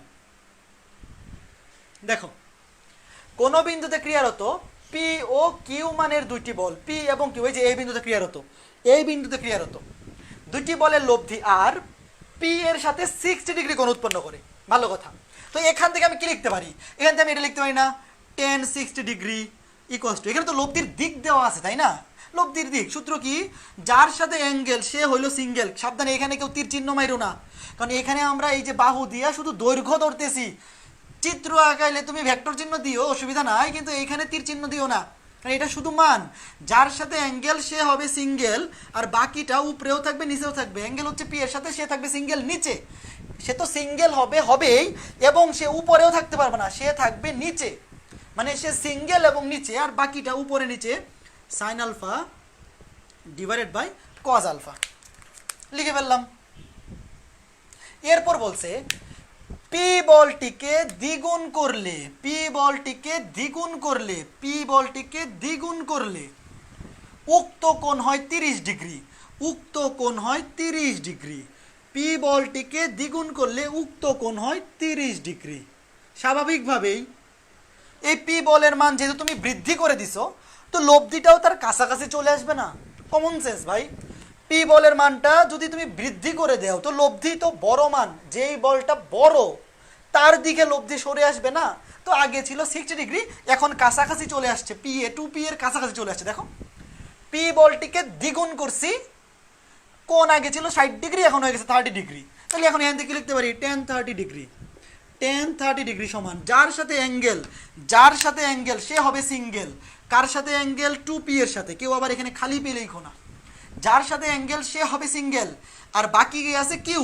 কিউ উপরেও থাকবে নিচেও থাকবে। উপরে সাইন আলফা, নিচে কস আলফা। এখানে আলফা কি? এটা তো বললাম না। আলফা হচ্ছে বলদ্বয়ের মধ্যবর্তী কোণ। আলফা হচ্ছে বলদ্বয়ের মধ্যবর্তী কোণ। এই যে দুইটা সমীকরণ পাইলাম, প্রশ্নে চাইছে কি? চাইছে পি এবং কি চাইছে, এটা এখনো বললাম না। পি এবং কিউ এর অন্তর্গত কোণ নির্ণয় করো। এখানেও একই জিনিস চাইছে। এখানে বের করতে বলছে আলফার ভ্যালু, বের করতে বলছে আলফার ভ্যালু। এই যে বল দুইটার মধ্যবর্তী কোণ আলফা, আলফার মান চাইছে। তো এখন এই দুইটা সমীকরণ ক্যালকুলেশন করলেই কাজ শেষ। দেখো, এরকম ম্যাথ কিন্তু পরীক্ষায় আসে। তোমরা হেলাফেলা কইরো না। হেলাফেলা করে এই সহজ সহজ জিনিসগুলোকে হেলাফেলা কইরা এই জিনিসগুলো অনেকে ভুল করে। কেউ যদি মানে কোনো একটা প্রশ্নে যদি এই অ্যাঙ্গেলটা না দেয়, এইটা দিত, মনে করো এখন তো অ্যাঙ্গেলটা এই এক অক্ষেটার দিকে আছে, যদি এই দিকে দিত তাইলেই তো উল্টোপাল্টা করে ফেলতো। খালি মনে রাখবা, অ্যাঙ্গেল যার সাথে সে হবে সিঙ্গেল এবং নিচে বসবে, আর বাকিটা উপরেও থাকবে নিচেও থাকবে। উপরে সাইন আলফা, নিচে কস আলফা। এখন এই দুটো তুমি সলভ করবা। কিভাবে সলভ করবা? ধরো এটাকে ধরলাম 1 নাম্বার, এটাকে ধরলাম 2 নাম্বার। এতটুক তো বাড়ির কাজ দেওয়া উচিত। আচ্ছা, তাও করে দেই। 1 নাম্বারকে যদি 2 নাম্বার দিয়ে ভাগ করে দেই, 1 নাম্বার সমীকরণকে যদি 2 নাম্বার সমীকরণ দিয়ে ভাগ করে দেই, তাহলে tan 60 divided by tan 30 equals to, ভাগ করে দিলে কিউ সাইন আলফা কাটা, ভাগ করে দিলে এটা উপরে উঠে যাবে 2p plus q cos alpha. এই কেউ আবার জিজ্ঞেস করো না যে ভাগ কেমনে করতেছেন। p plus q cos alpha. এই যে দেখো, 1 নম্বরকে 2 নাম্বার দিয়ে ভাগ করে দিছি, tan 60 বাই tan 30। ভাগ মানে এটা উল্টে যাবে, উল্টে গেলে কিউ সাইন আলফা কাটা, এই নিচেরটা উপরে উঠে যাবে, 2p plus q cos alpha উপরে উঠে যাবে, আর এই p plus q cos alpha নিচে থাকবে। এখন দেখো, tan 60 এর মান হচ্ছে √3, tan 30 এর মান হচ্ছে 1/√3। tan 60 এর মান হচ্ছে √3, tan 30 এর মান 1/√3। এই দুইটা গুণ করে দিলে উল্টে যাবে, উপরে যাবে, এই √3টা উপরে উঠে যাবে। তো √3 আর √3 গুণ করে হয়ে যাবে √3, শুধু 3। √3 আর √3 গুণ করলে হয়ে যাবে শুধু 3। এই বোঝা যাইতেছে? জিনিসগুলা কিন্তু সহজ। তুমি ডিরেক্ট ক্যালকুলেটারে বসায় দিও tan 60 বাই tan 30, ডিরেক্ট ক্যালকুলেটারে বসায় দিলেও 3 চলে আসবে। এখন আর গুণন করে দাও, 2p plus Q cos alpha, আর গুণন করে দিলে 3p plus 3q cos alpha, 3p plus 3q cos alpha. তো এখান থেকে যদি আমি বিয়োগ করে দেই, 3p থেকে 2p বিয়োগ করলে হয়, 3p থেকে 2p বিয়োগ করলে শুধু p, আর 3q কজ আলফা থেকে শুধু q কজ আলফা বিয়োগ করলে, মানে সরি, এটা তো এই পাশে চলে আসবে, -2q cos alpha, -2q cause alpha. এই যে p এর ভ্যালু পেয়ে গেছি। দেখো, p এর ভ্যালু পেয়ে গেছি। তো এখন বলতে পারো যে p এর ভ্যালু এনতে পাইলাম। এই বুঝছো তো কেমনে করছি? 3p থেকে 2p বিয়োগ করছি হচ্ছে p, আর এই 3q কজ আলফাটা এই পাশে এসে বিয়োগ হয়ে গেছে। q কজ আলফা থেকে 3q কজ আলফা বিয়োগ হইলে থাকবে -2q কজ আলফা। এখন যদি তুমি p এর ভ্যালুটা 1 নং সমীকরণে বসায় দেও, এখন যদি তুমি p এর ভ্যালুটা 1 নং সমীকরণে, 1 নঙ্গেও বসাইতে পারো, 2 নঙ্গেও বসাইতে পারো, যেখানে খুশি। এই tan 60 ডিগ্রি 1 নাম্বার সমীকরণে তুমি যদি পি এর ভ্যালু 1 নাম্বার সমীকরণে বসায় দাও, তাহলে কি আসবে? Q sine alpha divide by p এর ভ্যালু হচ্ছে -2q cos আলফা, এই যে পি এর value, plus q cos alpha. tan 60 মানে 1 বাই, না সরি, tan 60 মানে তো শুধু √3, শুধু √3, উপরে থাকবে কিউ সাইন আলফা, আর নিচে থাকবে, আচ্ছা এখানে √3 লেখার দরকার নাই, tan 60 লিখি, কারণ পরে নয়তো আবার ব্যাক করা লাগবে। নিচে থাকবে -কিউ cos আলফা, দেখো -2q cos alpha plus q cos alpha, যোগ বিয়োগ করলে একটা -কিউ cos আলফা থাকবে। তো এটা সমান কি লেখা যায়? কিউ কিউ কাটা, কিউ কিউ কাটা, সাইন বাই কস মানে 10, আর সামনে আছে -tan আলফা। দেখো কিউ কিউ কাটা সাইন বাই কস মানে 10, আর মাইনাস সামনে থাকবে, তাহলে এখান থেকে কি লেখা যায়? tan আলফা সমান -tan 60 ডিগ্রি। এই মাইনাস দিয়ে এই পক্ষকে গুণ করে দিলাম, উভয় পক্ষকে, tan 60 সমান -tan আলফা। তো আমার টার্গেট হচ্ছে আলফার ভ্যালু বের করা, তো এই মাইনাসটাকে আমি এই পাশে পাঠিয়ে দিলাম, tan আলফা সমান -tan 60 ডিগ্রি। এখন -tan 60 ডিগ্রি সমান কি লেখা যায়? -tan 60 ডিগ্রি সমান লেখা যায় tan 180 - 60। কেন? কারণ দ্বিতীয় চতুর্ভাগে tan এর মান নেগেটিভ, দ্বিতীয় চতুর্ভাগে tan এর ভ্যালু নেগেটিভ। তো আমি যদি লিখি 180 - থিটা, এটা হচ্ছে ফার্স্ট পেপার ত্রিকোণমিতি 7.1, ফার্স্ট পেপার ত্রিকোণমিতি 7.1, -tan 60 সমান লেখা যায় tan 180 - 60, কারণ tan 180 - থিটা মানে -tan থিটা, তার মানে এইটা সমান কি লেখা যায়? এইটা সমান লেখা যায় tan 120 ডিগ্রি। তাইলে tan আলফা সমান tan 120 ডিগ্রি, সুতরাং আলফা সমান 120 ডিগ্রি। একটা মজার জিনিস কি জানো? এই অধ্যায়ে যত অ্যাঙ্গেল বের করতে দিবে তার 80% 120 ডিগ্রি অ্যান্সার। tan আলফা সমান tan 120, তাহলে আলফার ভ্যালু 120 ডিগ্রি। এই অধ্যায়ে তোমাকে যত অন্তর্ভুক্ত কোণ বের করতে দিবে ম্যাক্সিমাম অ্যান্সার আসবে 120 ডিগ্রি, ম্যাক্সিমাম অ্যান্সার আসবে 120 ডিগ্রি। বলো তো ম্যাথটা সুন্দর না? ম্যাথটা সুন্দর কিনা বলো তো, বুঝছো কিনা? একটু ভালো করে বলো ম্যাথটা বুঝছো কিনা? সহজ সহজ জিনিস। স্থিতিবিদ্যার ম্যাথের একটা জিনিসই মজা, সেটা হচ্ছে তুমি যদি বুঝে বুঝে এই প্রশ্নে কি দেওয়া আছে পড়ো, তুমি যদি খালি একটু মাথাটা ঠান্ডা রেখে বুয়েট ভর্তি পরীক্ষায় বা ইঞ্জিনিয়ারিং ভর্তি পরীক্ষায় স্থিতিবিদ্যা থেকে যে ম্যাথই আসুক, তুমি যদি ঠান্ডা মাথায় প্রশ্নটা একবার ভালো করে পড়ো, এখানে যা যা দরকার হবে সব কিছু প্রশ্নের মধ্যে একদম ডিটেলস দেওয়া থাকে। এই যে এই ম্যাথটা করলাম tan 60 tan 30, tan 60 tan 30, এই দুইটা ইকুয়েশন দেওয়া থাকলে বাকিটা তো বাচ্চাদের কাজ। তো তুমি এই বাকি কাজটা তো সবাই করতে পারবে, তাই না?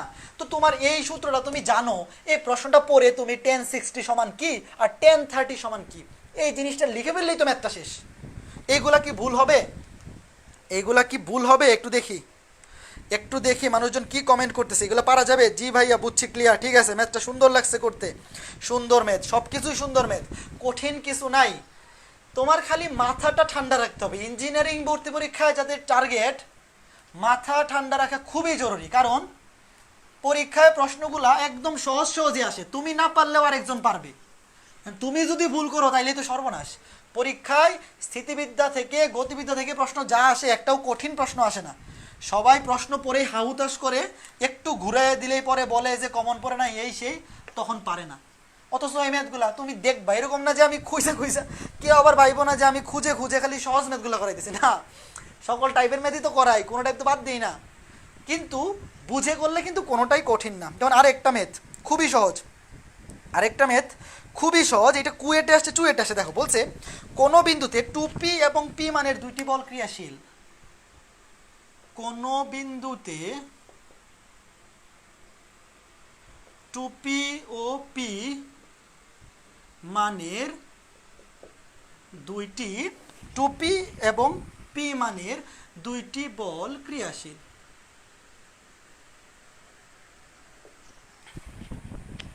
প্রথমটিকে দ্বিগুণ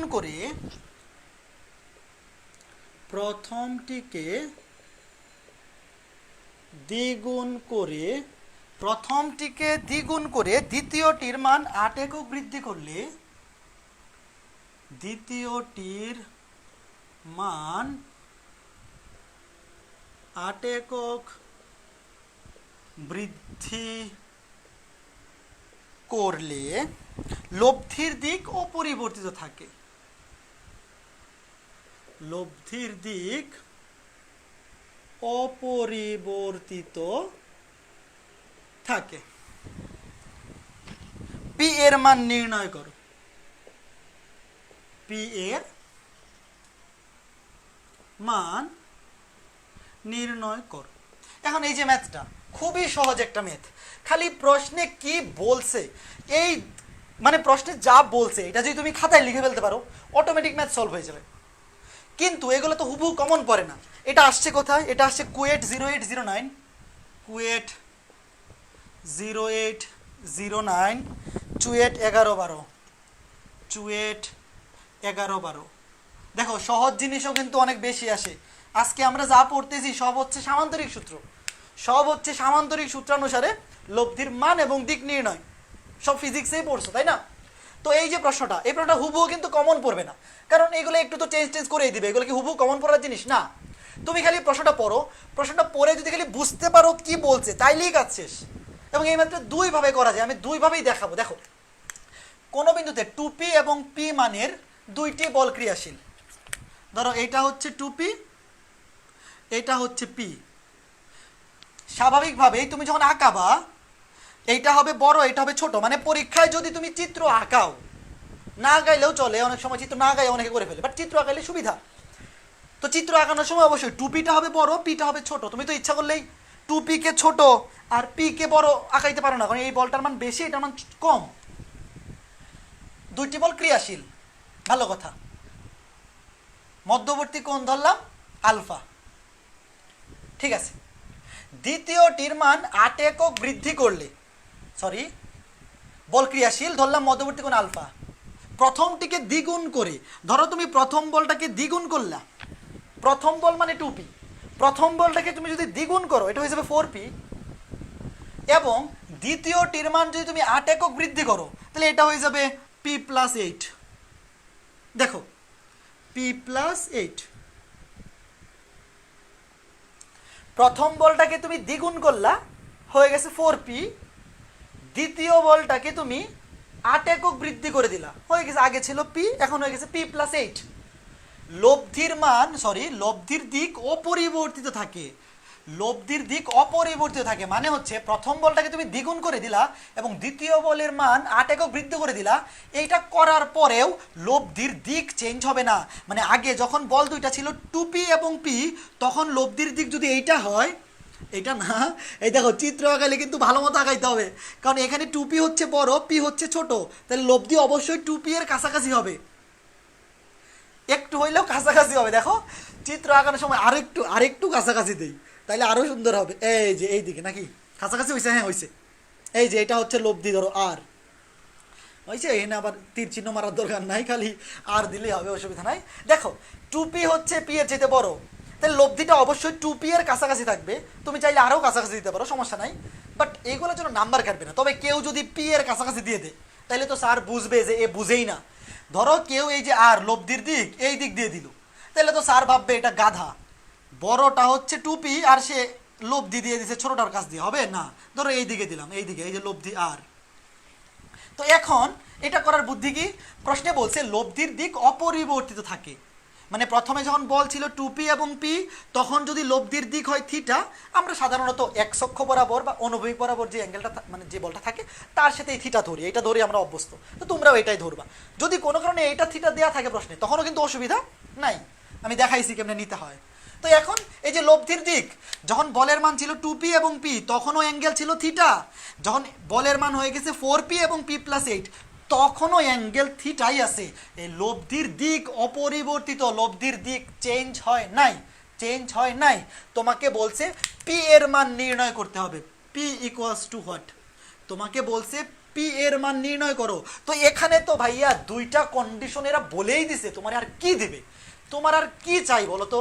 দুইটা কন্ডিশন দেওয়া। প্রথম কন্ডিশনটা হচ্ছে 2p এবং p, তখন অ্যাঙ্গেল হচ্ছে থিটা, তার মানে তখন tan থিটা কত? প্রথমে হচ্ছে 2p এবং p, অ্যাঙ্গেলটা কার সাথে? অ্যাঙ্গেল হচ্ছে 2p এর সাথে। যার সাথে অ্যাঙ্গেল সে হবে সিঙ্গেল এবং নিচে। আর অ্যাঙ্গেলটা কার সাথে না, প্রথম কেস হচ্ছে 2p এবং p, প্রথম কেস হচ্ছে 2p এবং p, এই যে 2p এবং p। যার সাথে অ্যাঙ্গেল, কার সাথে অ্যাঙ্গেল? 2p এর সাথে অ্যাঙ্গেল, যার সাথে অ্যাঙ্গেল সে হবে সিঙ্গেল। আর বাকিটা p উপরেও থাকবে নিচেও থাকবে, এই যে p উপরেও থাকবে নিচেও থাকবে, উপরে হবে সাইন আলফা, নিচে হবে কজ আলফা। এই যে একটা শেষ, একটা ইকুয়েশন শেষ, পানি ভাত, একটা ইকুয়েশন শেষ। এখন পরেরটাতে কি কি? পরেরটাতে হচ্ছে 4p এবং p প্লাস 8, 4p এবং p প্লাস 8। দেখো লব্ধির দিক কিন্তু অপরিবর্তিত, প্রশ্নে বলাই আছে লব্ধির দিক অপরিবর্তিত, মানে আগে থিটা হইলে এখনো থিটাই। তাইলে এখানে কি হবে? এখন অ্যাঙ্গেলটা কার সাথে? এখন অ্যাঙ্গেল হচ্ছে 4p এর সাথে, এখন অ্যাঙ্গেল হচ্ছে 4p এর সাথে, যার সাথে অ্যাঙ্গেল সে হবে সিঙ্গেল। আর বাকিটা মানে p প্লাস 8 উপরেও বসবে নিচেও বসবে, উপরে হবে সাইন আলফা, নিচে হবে কজ আলফা। দেখো কাজ শেষ। এখন তো বাকিটা বাচ্চাদের কাজ। তো দুইটাই যেহেতু টেন থিটা, তো তুমি লিখতে পারো এইটা সমান এইটা, তুমি লিখবা এইটা সমান এইটা। কি লিখবা? এটা মুইছা দেই, এইটাও টেন থিটা, এইটাও টেন থিটা। তাহলে তুমি লিখতে পারো এই দুইটা সমান। কি লিখবা? সুতরাং p by sine alpha divide by 2p plus p cos alpha equals to p plus 8 sin alpha, p plus 8 sin alpha divided by 4p plus p plus 8, 4p plus p plus 8 cos alpha। এইটা solve করবা, এইটা solve করলেই লাস্টে p এর মান চলে আসবে এবং p এর মান আসবে 8 একক। ও এটার কি বল বলছে? বল, হ্যাঁ বল, তাইলে 8 নিউটন। ও আচ্ছা, এখানে নিউটন বলা দরকার নাই, কারণ এখানে তো কোনো একক টেকক দেওয়া নাই, সিম্পলি একক দিয়ে দিব, 8 একক, শেষ। এইটা সলভ করলেই পি এর মান চলে আসবে 8 একক। তো এটা কি পারা উচিত না? তবে আমি এই মাত্র এইভাবে করতে বলবো না, কারণ এইভাবে করলে অনেক বেশি সময় লাগবে, আরও সহজভাবে এটা করা যায়। এইটা সলভ করা একটু কঠিন আছে, আর গুণন করে সাইন কস কাটাকাটি করতে হবে, আর গুণন করে সাইন কস কাটাকাটি করতে হবে। এই ম্যাথটা একটু বড় হবে, লাস্টে কাটাকাটি করে পি এর ভ্যালু আসবে 8 একক। তো এই ম্যাথটা তুমি চাইলে এভাবেও করতে পারো, খুব বেশি কঠিন যে তা না, এটা সলভ করলেই 8 এর পি এর ভ্যালু 8 একক আসবে। তবে এইটা সলভ করার আরও সহজ একটা বুদ্ধি আছে, সহজ বুদ্ধিটা কি দেখো? সহজ বুদ্ধিটা হচ্ছে এইখানে দেখো, মানে এই ধরনের কোনো ম্যাথ যখন থাকবে যে লব্ধির দিক অপরিবর্তিত, তখন এই ম্যাথটা এইভাবে করতে পারো। দেখো প্রথমে বলছে 2p এবং p, ধরো এইটা হচ্ছে 2p আর এটা হচ্ছে p। আচ্ছা আর একটু বড় করে আঁকাই, এটা হচ্ছে p, ঠিক আছে? তো এদের মধ্যবর্তী অ্যাঙ্গেল ধরলাম আলফা, আর এদের লব্ধি কোন দিকে হবে? লব্ধি হবে, একটা সামান্তরিক আঁকাও, সামান্তরিক আঁকাইলে এইদিকে, এইটা হবে লব্ধি, এইটা হবে আর, ধরলাম এইটা হচ্ছে থিটা, যদিও এখানে থিটা কোনো কাজে আসবে না, দেখো এখানে অ্যাঙ্গেল ছাড়াই আমরা করবো। হ্যাঁ, এই যে এটা হচ্ছে 2p, এটা হচ্ছে p, দুইটা বল, লব্ধি হচ্ছে আর, ভালো কথা। পরবর্তীতে বলছে প্রথমটিকে দ্বিগুণ করে, এটা হচ্ছে দ্বিতীয় পদ্ধতি। হ্যাঁ, প্রথমে ওইভাবে করলেও কিন্তু হবে, এই পদ্ধতিটা সহজ, এইভাবে এইটা সলভ করতে অনেক টাইম লাগবে, এটা টাইম লাগবে না। পরে বলছে প্রথম বলটিকে দ্বিগুণ করে, মানে 2p কে 4p করলে, তো 2p কে 4p করলে এটা ডাবল হয়ে যাবে। এই যে ধরো এতটুক, এই পর্যন্ত 4p, ধরো এটা হচ্ছে 4p, এই যে 2p ছিল এই পর্যন্ত, তাহলে 4p কি হবে? ডাবল, এতটুক হবে। আর দ্বিতীয়টির মান 8 একক বৃদ্ধি করলে, 8 একক মানে একটু বেড়ে যাবে, ধরো এতটুক, আমরা 8 একক মানে কতটুকু এনে তো জানি না, ধরলাম এতটুকু, যে এটা হচ্ছে p প্লাস 8। এই যে আগে এখান থেকে এই পর্যন্ত ছিল p, এখন ধরলাম p এর সাথে আরও 8 একক বৃদ্ধি করা, এতটুকু হয়েছে। তাইলে এখন নতুন লব্ধি কি হবে?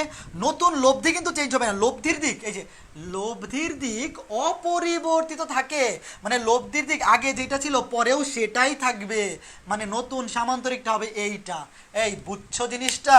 নতুন সামান্তরিকটা এমনভাবে আঁকতে হবে যেন লব্ধিটা আগে যেই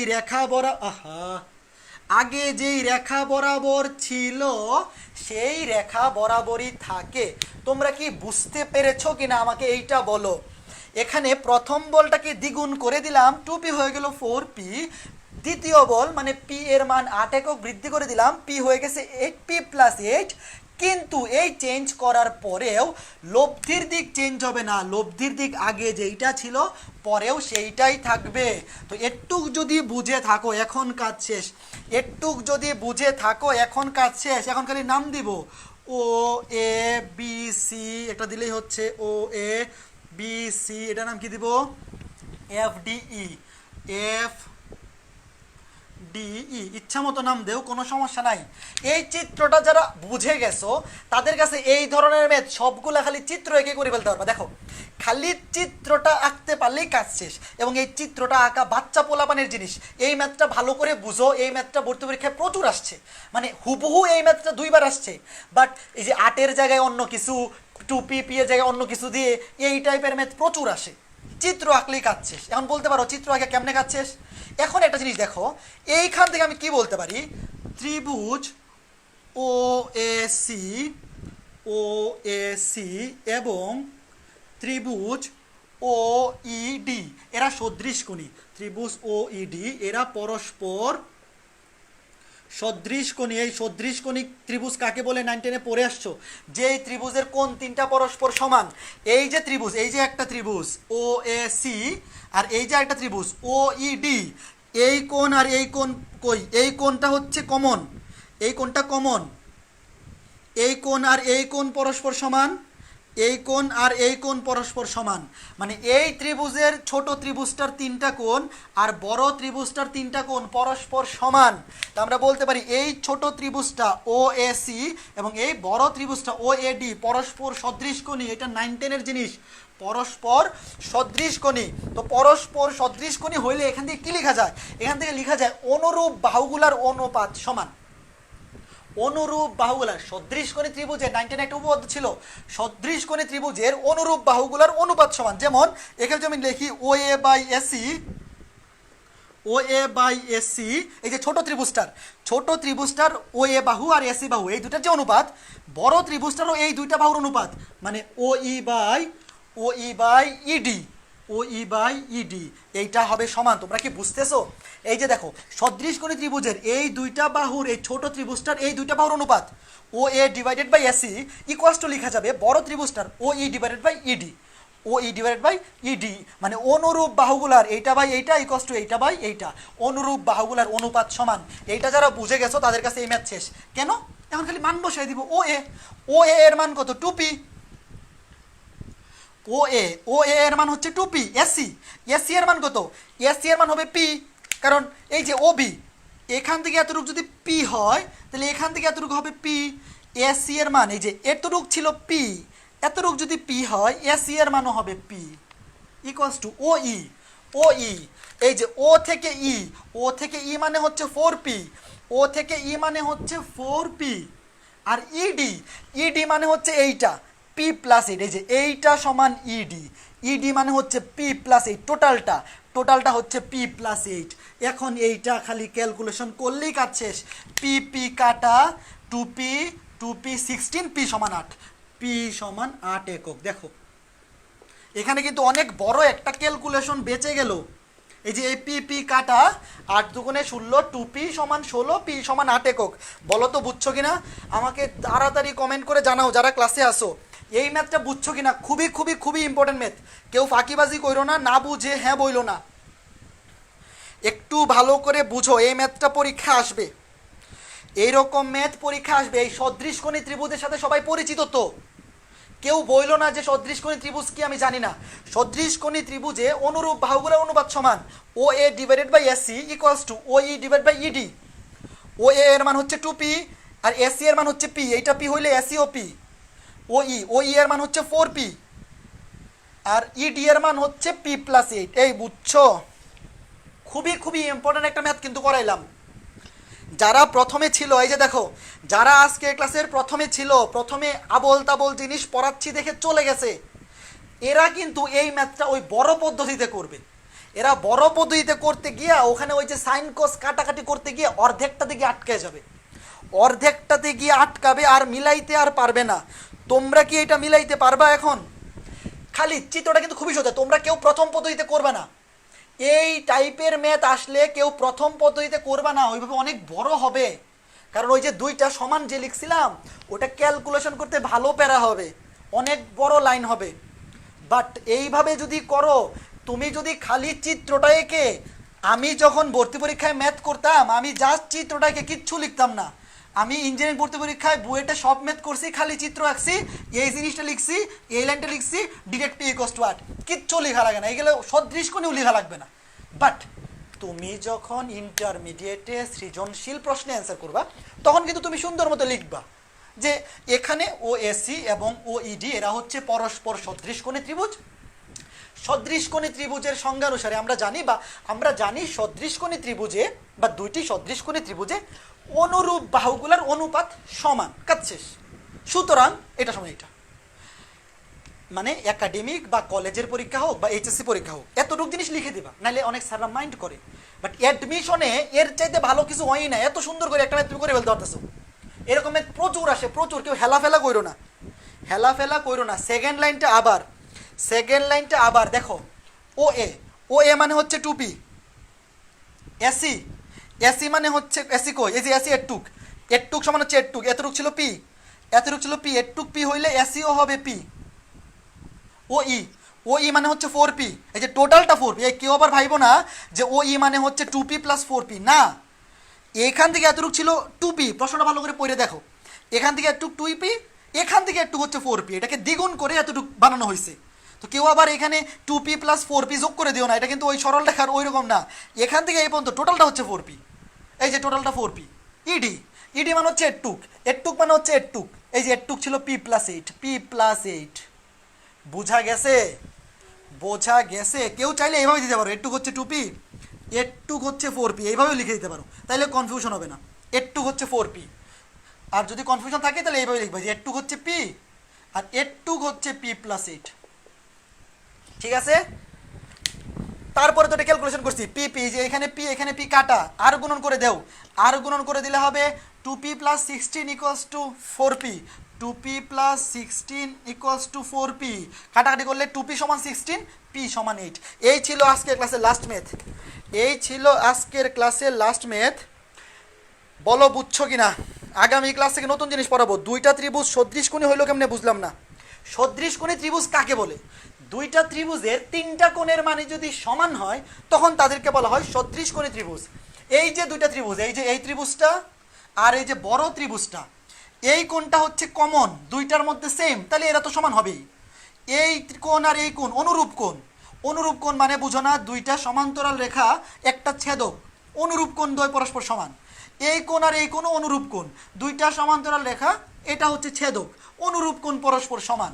এখানে তো তোমার উপপাদ্য না যে এটা আগে প্রমাণ করতে হবে এরা সদৃশ কোণী, তোমার তো প্রমাণ করার দরকার নাই, তুমি সিম্পলি দেখেই তো বুঝতে পারতেছো এই কোণ আর এই কোণ পরস্পর ত্রিভুজ দুইটা সদৃশ কোণী। আর কিভাবে বুঝাবো ভাই? এই বুঝছো? পিকচারটা আবার একটু বলবেন, পিকচারটা আবার কেমনে বলবো এখন, প্রশ্ন তো দেখো। আচ্ছা দেখি বলা যায় কিনা। কোন বিন্দুতে, এই যে বিন্দুতে 2p এবং p মানের দুইটি বল ক্রিয়াশীল, এই যে ও এ এতটুকু হচ্ছে 2p, এটা হচ্ছে p, দুইটা বল ক্রিয়াশীল।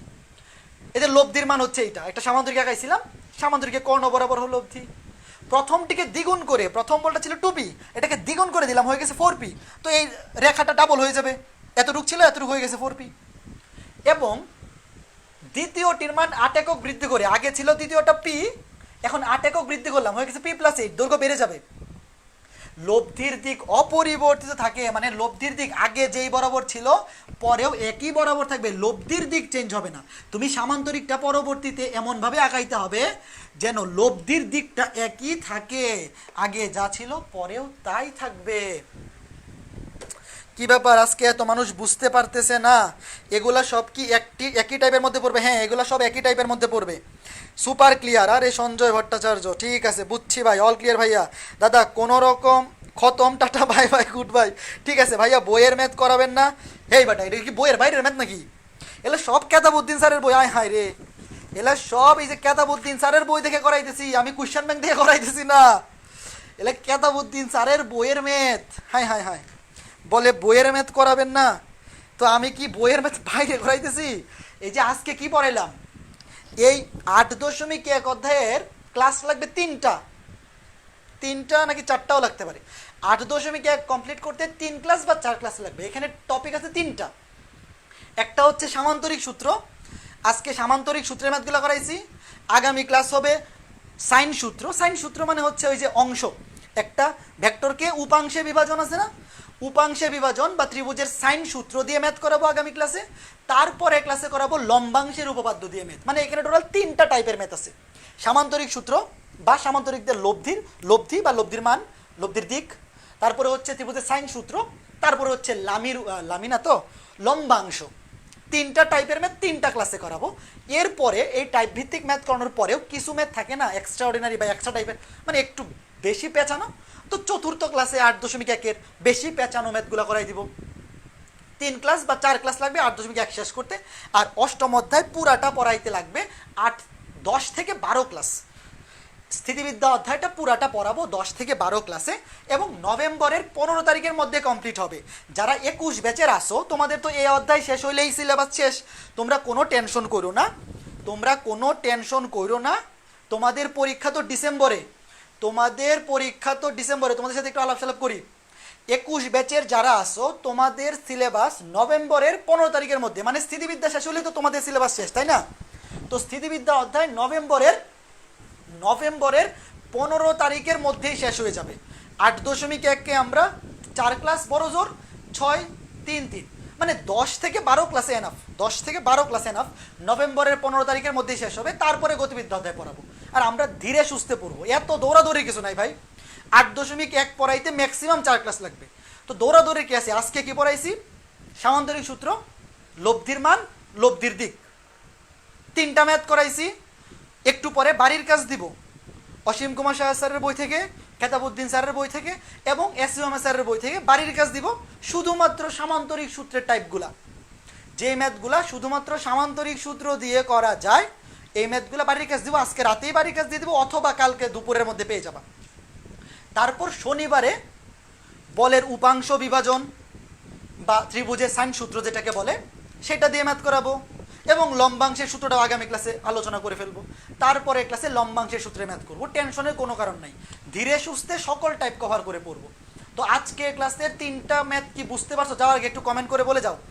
যে 42 জন ক্লাসে আসো, যে 42 জন এখন আসো, 3টা ম্যাথ কি বুঝতে পারছো?